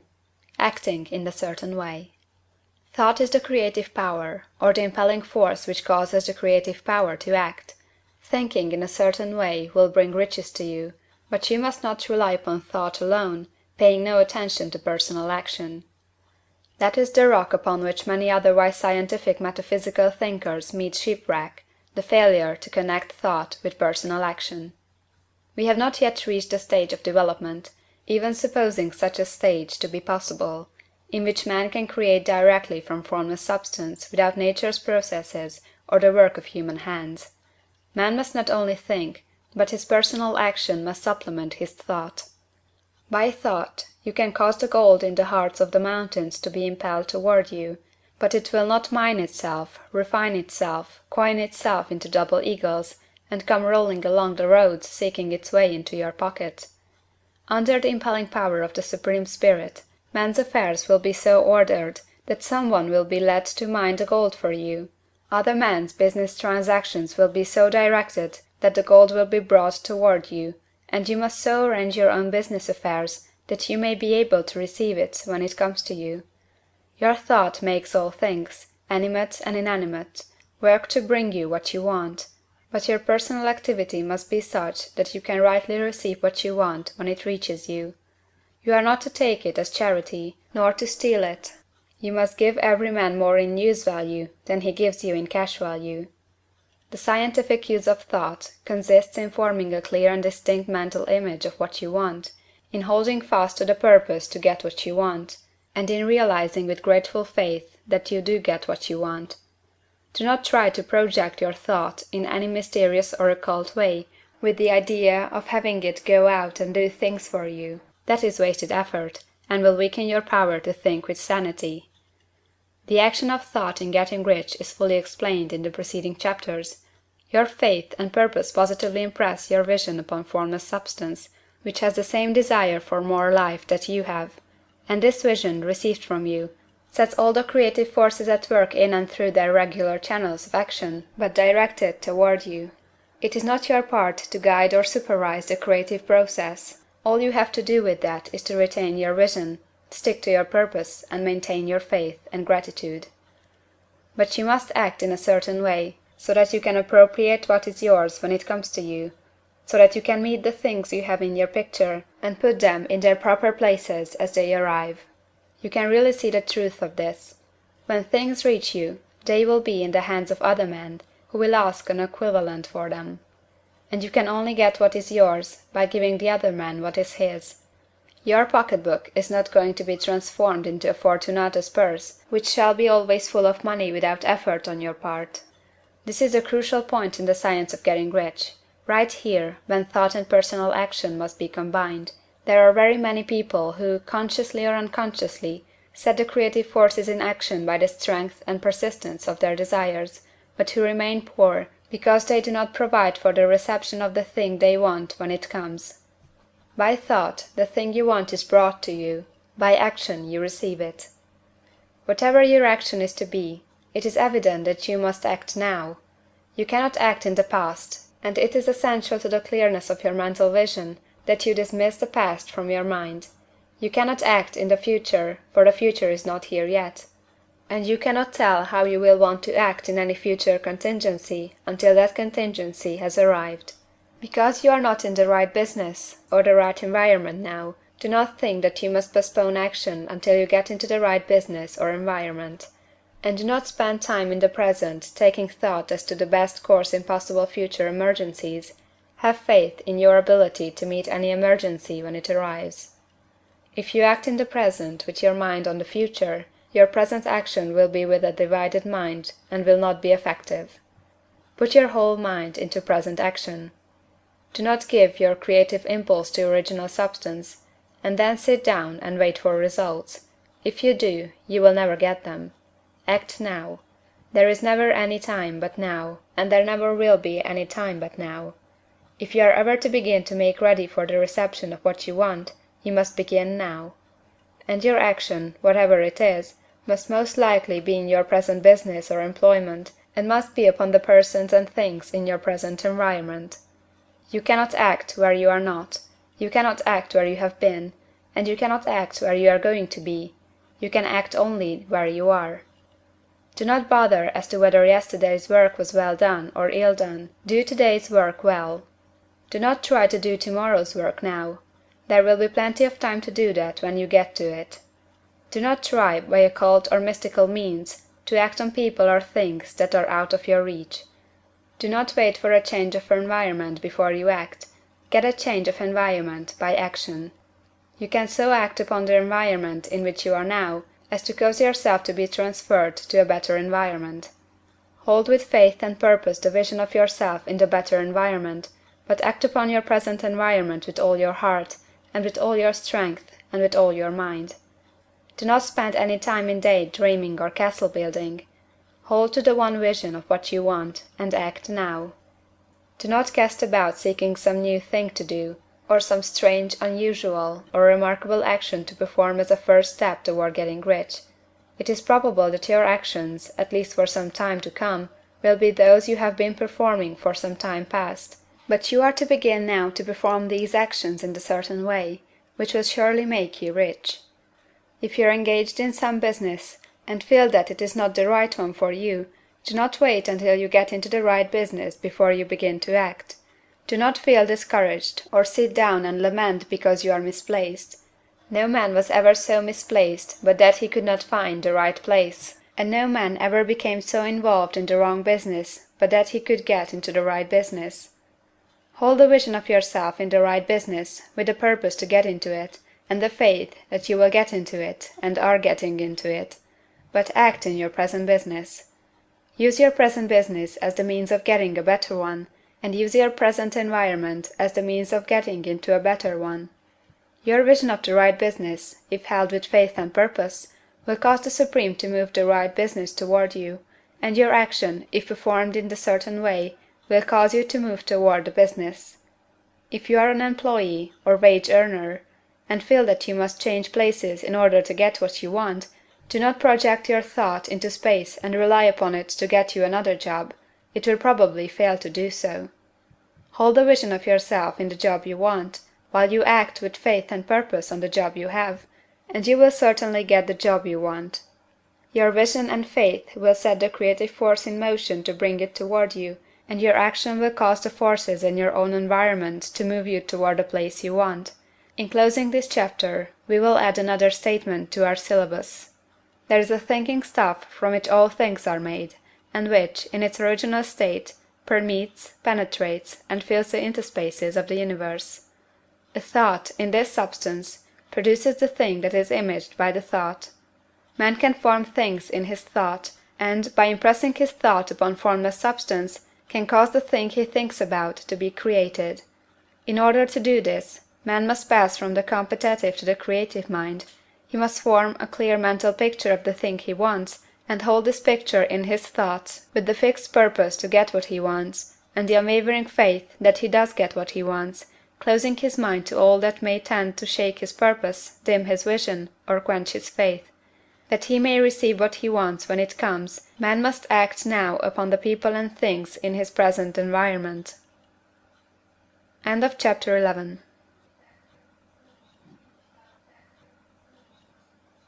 Chapter 12. Efficient Action. You must use your thought as directed in previous chapters, and begin to do what you can do where you are, and you must do all that you can do where you are. You can advance only by being larger than your present place, and no man is larger than his present place who leaves undone any of the work pertaining to that place. The world is advanced only by those who more than fill their present places. If no man quite filled his present place, you can see that there must be a going backward in everything. Those who do not quite fill their places are dead weight upon society, government, commerce, and industry. They must be carried along by others at a great expense. The progress of the world is retarded only by those who do not fill the places they are holding. They belong to a former age and a lower stage or plane of life, and their tendency is toward degeneration. No society could advance if every man was smaller than his place. Social evolution is guided by the law of physical and mental evolution. In the animal world, evolution is caused by excess of life. When an organism has more life than can be expressed in the functions of its own plane, it develops the organs of a higher plane, and a new species is originated. There never would have been new species had there not been organisms which more than filled their places. The law is exactly the same for you. Your getting rich depends upon your applying this principle to your own affairs. Every day is either a successful day or a day of failure, and it is the successful days which get you what you want. If every day is a failure, you can never get rich, while if every day is a success, you cannot fail to get rich. If there is something that may be done today, and you do not do it, you have failed in so far as that thing is concerned, and the consequences may be more disastrous than you can imagine. You cannot foresee the results of even the most trivial act. You do not know the workings of all the forces that have been set moving in your behalf. Much may be depending on your doing some simple act. It may be the very thing which is to open the door of opportunity to very great possibilities. You can never know all the combinations which Supreme Intelligence is making for you in the world of things and of human affairs. Your neglect or failure to do some small thing may cause a long delay in getting what you want. Do, every day, all that can be done that day. There is, however, a limitation or qualification of the above that you must take into account. You are not to overwork, nor to rush blindly into your business in the effort to do the greatest possible number of things in the shortest possible time. You are not to try to do tomorrow's work today, nor to do a week's work in a day. It is really not the number of things you do, but the efficiency of each separate action that counts. Every act is, in itself, either a success or a failure. Every act is, in itself, either effective or inefficient. Every inefficient act is a failure, and if you spend your life in doing inefficient acts, your whole life will be a failure. The more things you do, the worse is for you, if all your acts are inefficient ones. On the other hand, every efficient act is a success in itself, and if every act of your life is an efficient one, your whole life must be a success. The cause of failure is doing too many things in an inefficient manner, and not doing enough things in an efficient manner. You will see that it is a self-evident proposition that if you do not do any inefficient acts, and if you do a sufficient number of efficient acts, you will become rich. If now it is possible for you to make each act an efficient one, you see again that the getting of riches is reduced to an exact science like mathematics. The matter turns, then, on the questions whether you can make each separate act a success in itself, and this you can certainly do.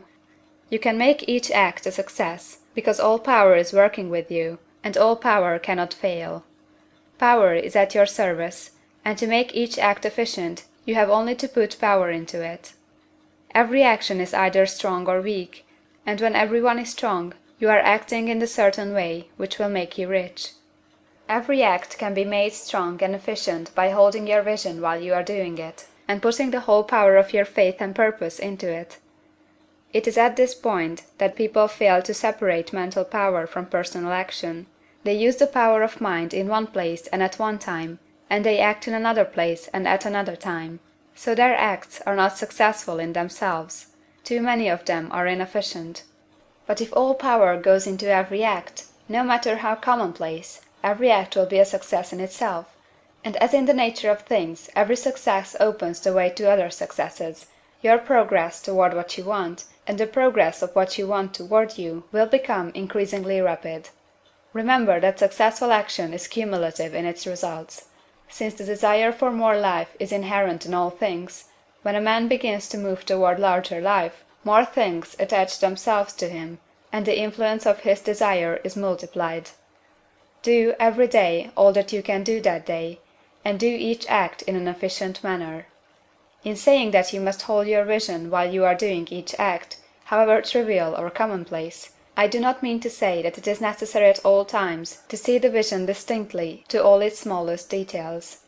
It should be the work of your leisure hours to use your imagination on the details of your vision, and to contemplate them until they are firmly fixed upon memory. If you wish speedy results, spend practically all your spare time in this practice.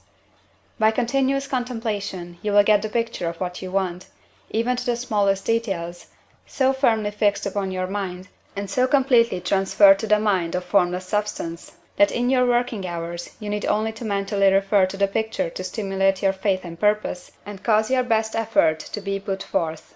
Contemplate your picture in your leisure hours until your consciousness is so full of that you can grasp it instantly. You will become so enthused in its bright promises that the mere thought of it will call forth the strongest energies of your whole being. Let us again repeat our syllabus, and by slightly changing the closing statements, bring it to the point we have now reached.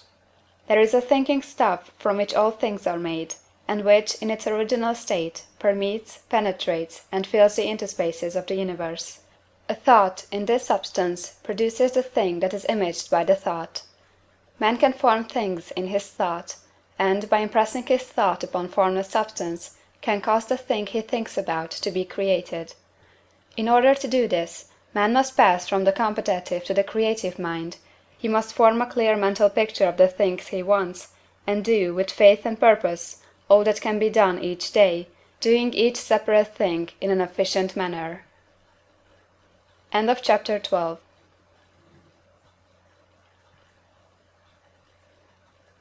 Chapter 13. Getting into the right business. Success in any particular business depends for one thing upon your possessing in a well-developed state the faculties required in that business. Without good musical faculty, no one can succeed as a teacher of music. Without well-developed mechanical faculties, no one can achieve great success in any of the mechanical trades. Without tact and the commercial faculties, no one can succeed in mercantile pursuits. But to possess in a well-developed state the faculties required in your particular vocation does not insure getting rich. There are musicians who have remarkable talent, and who yet remain poor. There are blacksmiths, carpenters, and so on who have excellent mechanical ability, but who do not get rich, and there are merchants with good faculties for dealing with men who nevertheless fail. The different faculties are tools. It is essential to have good tools, but it is also essential that the tools should be used in the right way. One man can take a sharp saw, a square, a good plane, and so on, and build a handsome article of furniture. Another man can take the same tools and set to work to duplicate the article, but his production will be a botch. He does not know how to use good tools in a successful way. The various faculties of your mind are the tools with which you must do the work which is to make you rich. It will be easier for you to succeed if you get into a business for which you are well equipped with mental tools. Generally speaking, you will do best in that business which will use your strongest faculties, the one for which you are naturally best fitted. But there are limitations to this statement also. No man should regard his vocation as being irrevocably fixed by the tendencies with which he was born. You can get rich in any business, for if you have not the right talent, you can develop that talent. It merely means that you will have to make your tools as you go along, instead of confining yourself to the use of those with which you were born. It will be easier for you to succeed in a vocation for which you already have the talents in a well-developed state, but you can succeed in any vocation, for you can develop any rudimentary talent, and there is no talent of which you have not at least the rudiment. You will get rich most easily in point of effort if you do that for which you are best fitted, but you will get rich most satisfactory if you do that which you want to do. Doing what you want to do is life, and there is no real satisfaction in living if we are compelled to be forever doing something which we do not like to do, and can never do what we want to do. And it is certain that you can do what you want to do. The desire to do it is proof that you have within you the power which can do it. Desire is a manifestation of power. The desire to play music is the power which can play music seeking expression and development. The desire to invent mechanical devices is the mechanical talent seeking expression and development. Where there is no power, either developed or undeveloped, to do a thing, there is never any desire to do that thing, and where there is strong desire to do a thing, it is certain proof that the power to do it is strong, and only requires to be developed and applied in the right way. All things else being equal, it is best to select the business for which you have the best developed talent, but if you have a strong desire to engage in any particular line of work, you should select that work as the ultimate end at which you aim.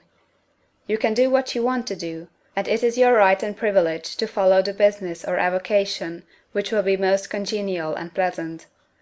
You are not obliged to do what you do not like to do, and you should not do it except as the means to bring you to the doing of the thing you want to do. If there are past mistakes whose consequences have placed you in an undesirable business or environment, you may be obliged for some time to do what you do not like to do, but you can make the doing of it pleasant by knowing that it is making it possible for you to come to the doing of what you want to do. If you feel that you are not in the right vocation, do not act too hastily in trying to get into another one. The best way generally to change business or environment is by growth. Do not be afraid to make a sudden and radical change if the opportunity is presented, and you feel after careful consideration that it is the right opportunity. But never take sudden or radical action when you are in doubt as to the wisdom of doing so. There is never any hurry on the creative plane, and there is no lack of opportunity. When you get out of the competitive mind, you will understand that you never need to act hastily. No one else is going to beat you to the thing you want to do. There is enough for all. If one space is taken, another and a better one will be opened for you a little farther on. There is plenty of time. When you are in doubt, wait. Fall back on the contemplation of your vision, and increase your faith and purpose, and by all means, in times of doubt and indecision, cultivate gratitude. A day or two spent in contemplating the vision of what you want, and in earnest thanksgiving that you are getting it, will bring your mind into such close relationship with the Supreme that you will make no mistake when you do act. There is a mind which knows all there is to know, and you can come into close unity with this mind by faith and the purpose to advance in life, if you have deep gratitude. Mistakes come from acting hastily, or from acting in fear or doubt, or in forgetfulness of the right motive, which is more life to all, and less to none. As you go on in the certain way, opportunities will come to you in increasing number, and you will need to be very steady in your faith and purpose, and to keep in close touch with the All-Mind by reverent gratitude. Do all that you can do in a perfect manner every day, but do it without haste, worry, or fear. Go as fast as you can, but never hurry. Remember that in the moment you begin to hurry, you cease to be a creator and become a competitor. You drop back upon the old plane again. Whenever you find yourself hurrying, call a halt. Fix your attention on the mental image of the thing you want, and begin to give thanks that you are getting it. The exercise of gratitude will never fail to strengthen your faith and renew your purpose. End of chapter 13.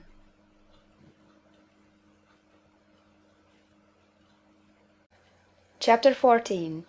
The Impression of Increase. Whether you charge your vocation or not, your actions for the present must be those pertaining to the business in which you are now engaged. You can get into the business you want by making constructive use of the business you are already established in, by doing your daily work in a certain way. And in so far as your business consists in dealing with other men, whether personally or by letter, the key thought of all your efforts must be to convey their minds the impression of increase. Increase is what all men and all women are seeking. It is the urge of the formless intelligence within them, seeking fuller expression. The desire for increase is inherent in all nature. It is the fundamental impulse of the universe. All human activities are based on the desire for increase. People are seeking more food, more clothes, better shelter, more luxury, more beauty, more knowledge, more pleasure. Increase in something, more life. Every living thing is under this necessity for continuous advancement. Where increase of life ceases, dissolution and death set in at once. Man instinctively knows this, and hence he is forever seeking more. This law of perpetual increase is set forth by Jesus in the parable of the talents. Only those who gain more retain any. From him who had not shall be taken away even that which he had. The normal desire for increased wealth is not an evil or a reprehensible thing. It is simply the desire for more abundant life. It is aspiration. And because it is the deepest instinct of their natures, all men and women are attracted to him who can give them more of the means of life. In following the certain way as described in the foregoing pages, you are getting continuous increase for yourself, and you are giving it to all with whom you deal. You are a creative center, from which increase is given off to all. Be sure of this, and convey assurance of the fact to every man, woman, and child with whom you come in contact. No matter how small the transaction, even if it be only the selling of a stick of candy to a little child, put into it the thought of increase, and make sure that the customer is impressed with the thought. Convey the impression of advancement with everything you do, so that all people shall receive the impression that you are an advancing man, and that you advance all who deal with you. Even to the people whom you met in a social way, without any thought of business, and to whom you do not try to sell anything, give the thought of increase. You can convey this impression by holding the unshakable faith that you, yourself, are in the way of increase, and by letting this faith aspire, fill, and permeate every action. Do everything that you do in a firm conviction that you are an advancing personality, and that you are giving advancement to everybody.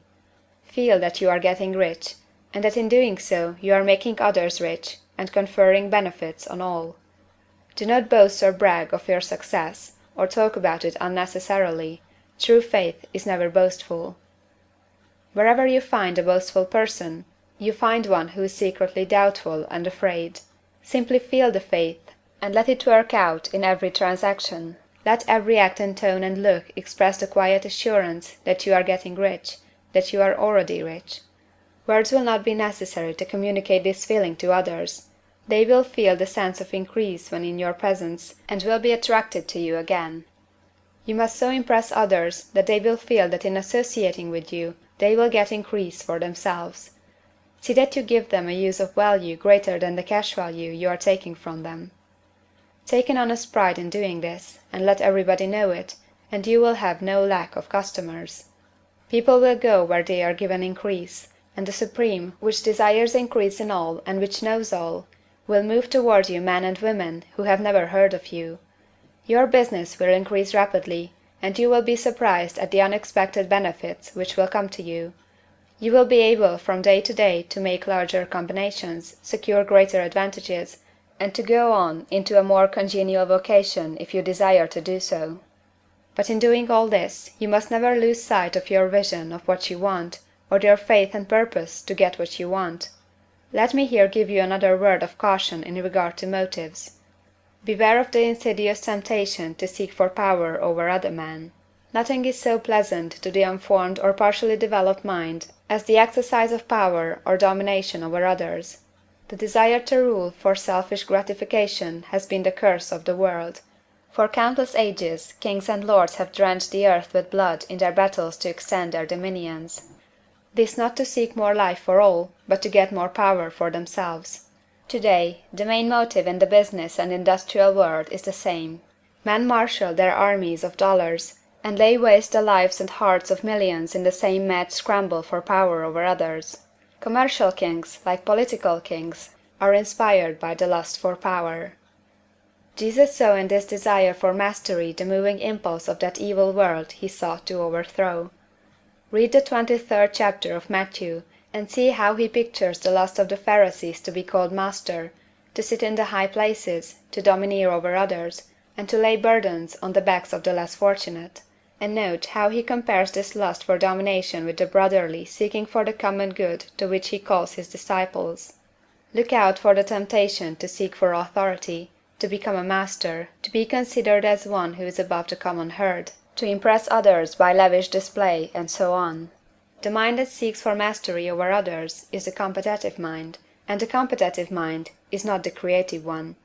In order to master your environment and your destiny, it is not at all necessary that you should rule over your fellow men, and indeed, when you fall into the world's struggle for the high places, you begin to be conquered by fate and environment, and your getting rich becomes a matter of chance and speculation. Beware of the competitive mind.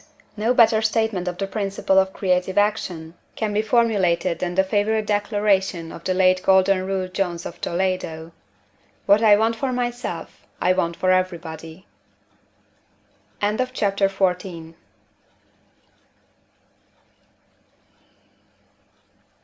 Chapter 15. The Advancing Man. What I have said in the last chapter applies as well to the professional man and the wage earner as to the man who is engaged in mercantile business. No matter whether you are a physician, a teacher, or a clergyman, if you can give increase of life to others and make them sensible of the fact, they will be attracted to you, and you will get rich. The physician who holds the vision of himself as a great and successful healer, and who works toward the complete realization of that vision with faith and purpose, as described in the former chapters, will come into such close touch with the source of life that he will be phenomenally successful. Patients will come to him in throngs. No one has a greater opportunity to carry into effect the teaching of this book than the practitioner of medicine. It does not matter to which of the various schools he may belong, for the principle of healing is common to all of them, and may be reached by all alike. The advancing man in medicine, who holds to a clear mental image of himself as successful, and who obeys the laws of faith, purpose, and gratitude, will cure every curable case he undertakes, no matter what remedies he may use. In the field of religion, the world cries out for the clergyman who can teach his hearers the true science of abundant life. He who masters the details of the science of getting rich, together with allied sciences of being well, of being great, and of winning love, and who teaches these details from the pulpit will never lack for a congregation. This is the gospel that the world needs. It will give increase of life, and men will hear it gladly, and will give liberal support to the man who brings it to them.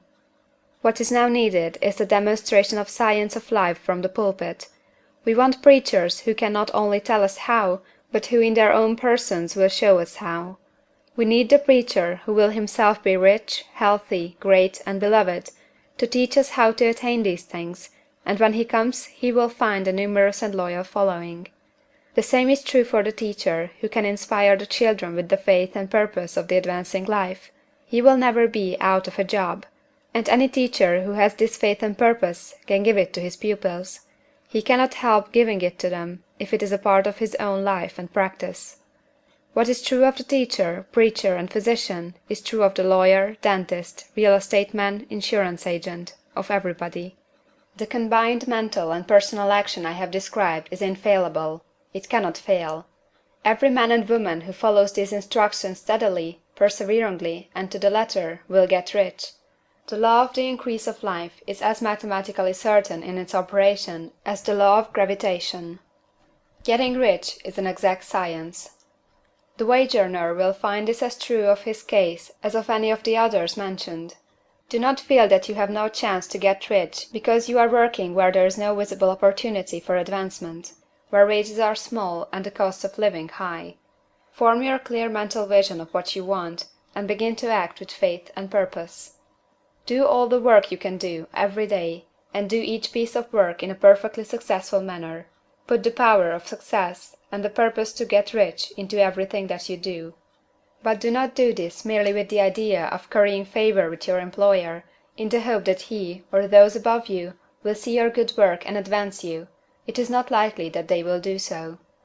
The man who is merely a good workman, filling his place to the very best of his ability, and satisfied with that, is valuable to his employer, and it is not to the employer's interest to promote him. He is worth more where he is. To secure advancement, something more is necessary than to be too large for your place. The man who is certain to advance is the one who is too big for his place, and who has a clear concept of what he wants to be, who knows that he can become what he wants to be, and who is determined to be what he wants to be. Do not try to more than fill your present place with the view of pleasing your employer. Do it with the idea of advancing yourself. Hold the faith and purpose of increase during work hours, after work hours, and before work hours. Hold it in such a way that every person who comes in contact with you, whether foreman, fellow workman, or social acquaintance, will feel the power of purpose radiating from you, so that everyone will get the sense of advancement and increase from you. Men will be attracted to you, and if there is no possibility for advancement in your present job, you will very soon see an opportunity to take another job. There is a power which never fails to present opportunity to the advancing man who is moving in obedience to law. God cannot help helping you if you act in a certain way. He must do so in order to help himself. There is nothing in your circumstances or the industrial situation that can keep you down. If you cannot get rich working for the Steel Trust, you can get rich on a 10-acre farm. And if you begin to move in a certain way, you will certainly escape from the clutches of the Steel Trust and get on to the farm or wherever else you wish to be. If a few thousands of its employees would enter upon the certain way, the Steel Trust would soon be in a bad plight. It would have to give its working men more opportunity or to go out of business. Nobody has to work for a trust. The trusts can keep men in so-called hopeless conditions only so long as there are men who are too ignorant to know of the science of getting rich, or too intellectually slothful to practice it. Begin this way of thinking and acting, and your faith and purpose will make you quick to see any opportunity to better your condition. Such opportunities will speedily come, for the Supreme, working in all, and working for you, will bring them before you. Do not wait for an opportunity to be all that you want to be. When an opportunity to be more than you are now is presented, and you feel impelled toward it, take it. It will be the first step toward a greater opportunity. There is no such thing possible in this universe as the lack of opportunities for the man who is living the advancing life. It is inherent in the constitution of the cosmos that all things shall be for him and work together for his good, and he must certainly get rich if he acts and thinks in the certain way. So let wage-earning men and women study this book with great care, and enter with confidence upon the course of action it prescribes. It will not fail. Chapter 16.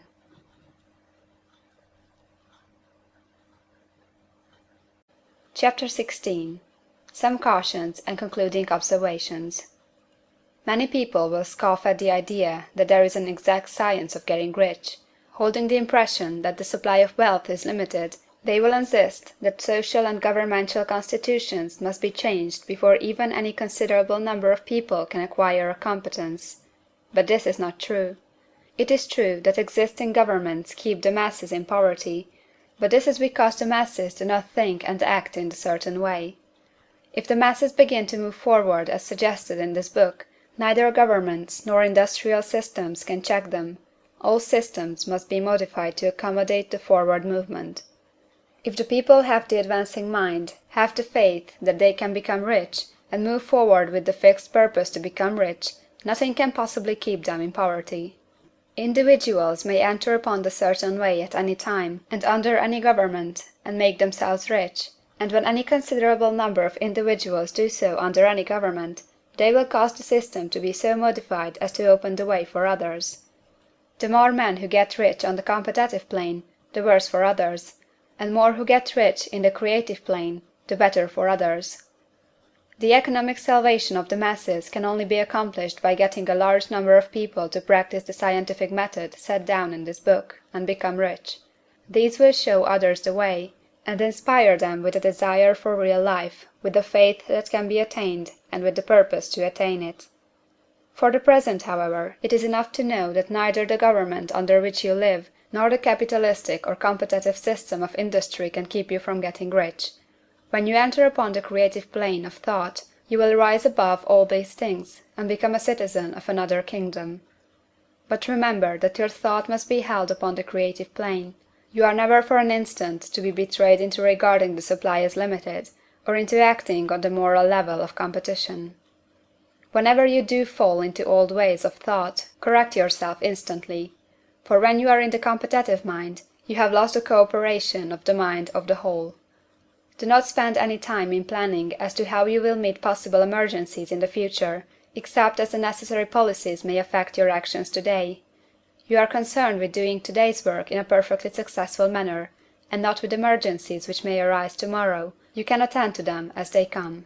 Do not concern yourself with questions as to how you shall surmount obstacles which may loom upon your business horizon, unless you see plainly that your course must be altered today in order to avoid them. No matter how tremendous an obstruction may appear at the distance, you will find that if you go in the certain way, it will disappear as you approach it, or that a way over, through, or around it will appear.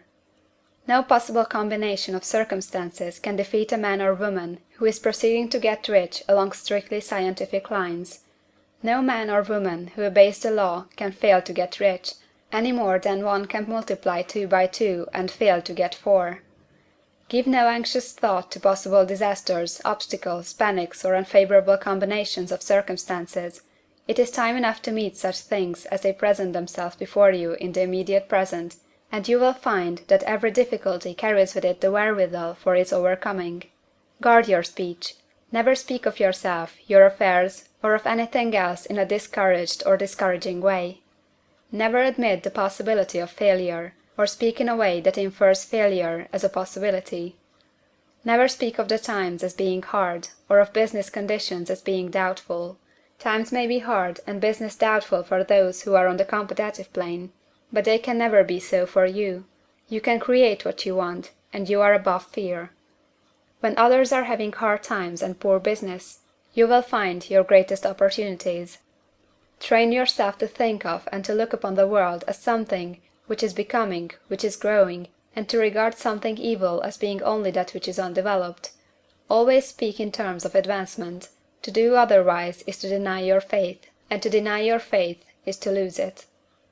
Never allow yourself to feel disappointed. You may expect to have a certain thing at a certain time, and not get it at that time, and this will appear to you like failure. But if you hold to your faith, you will find that the failure is only apparent. Go on in the certain way, and if you do not receive that thing, you will receive something so much better that you will see that the seeming failure was really a great success. A student in this science had set his mind on making a certain business combination which seemed to him at the time to be very desirable, and he worked for some weeks to bring it about. When the crucial time came, the thing failed in a perfectly inexplicable way. It was as if some unseen influence had been working secretly against him. He was not disappointed; on the contrary, he thanked God that his desire had been overruled, and went steadily on with a grateful mind. In a few weeks an opportunity so much better came his way that he would not have made the first deal on any account, and he saw that a mind which knew more than he knew had prevented him from losing the greater good by entangling himself with the lesser. That is the way every seeming failure will work out for you, if you keep your faith, hold to your purpose, have gratitude, and do, every day, all that can be done that day, doing each separate act in a successful manner. When you make a failure, it is because you have not asked for enough. Keep on, and a larger thing than you were asking will certainly come to you. Remember this. You will not fail because you lack the necessary talent to do what you wish to do. If you go on as I have directed, you will develop all that talent that is necessary for the doing of your work. It is not within the scope of this book to deal with the science of cultivating talent, but it is as certain and simple as the process of getting rich. However, do not hesitate or waver for fear when you come to any certain place you will fail for lack of ability. Keep right on, and when you come to that place the ability will be furnished for you. The same source of ability which enabled the untaught Lincoln to do the greatest work in government ever accomplished by a single man is open to you. You may draw upon all the mind there is for wisdom to use in meeting the responsibilities which are laid upon you. Go on in full faith. Study this book. Make it your constant companion until you have mastered all the ideas contained in it. While you are getting firmly established in this faith, you will do well to give up most recreations and pleasure, and to stay away from places where ideas conflicting with these are advanced in lectures or sermons. Do not read pessimistic or conflicting literature, or get into arguments upon the matter. Do very little reading, outside of the writers mentioned in the preface. Spend most of your leisure time in contemplating your vision, and in cultivating gratitude, and in reading this book. It contains all you need to know of the science of getting rich, and you will find all the essentials summed up in the following chapter. End of chapter 16.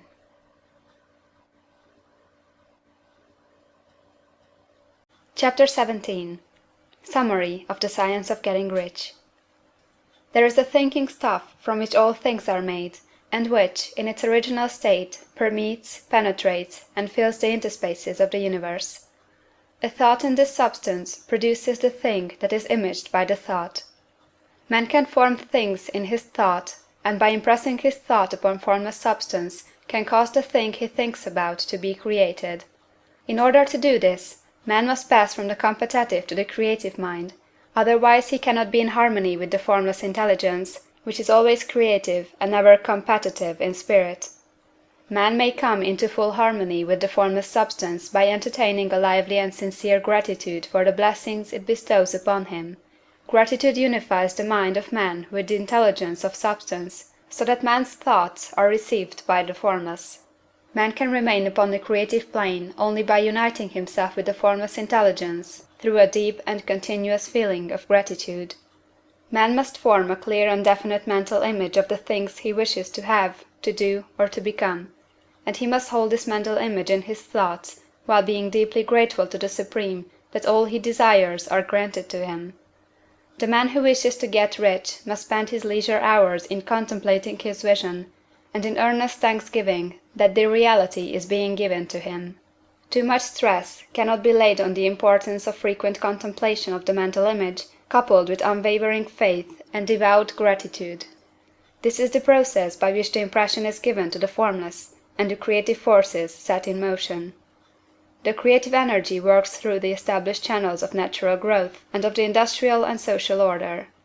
All that is included in his mental image will surely be brought to the man who follows the instructions given above, and whose faith does not waver. What he wants will come to him through the ways of established trade and commerce. In order to receive his own when it shall come to him, man must be active, and this activity can only consist in more than filling his present place. He must keep in mind the purpose to get rich through the realization of his mental image, and he must do, every day, all that can be done that day, taking care to do each act in a successful manner. He must give to every man a use value in excess of the cash value he receives, so that each transaction makes for more life, and he must so hold the advancing thought that the impression of increase will be communicated to all with whom he comes in contact. The men and women who practice the foregoing instructions will certainly get rich, and the riches they receive will be in exact proportion to the definiteness of their vision, the fixity of their purpose, the steadiness of their faith, and the depth of their gratitude. End of chapter 17. And end of The Science of Getting Rich, by Wallace D. Wattles.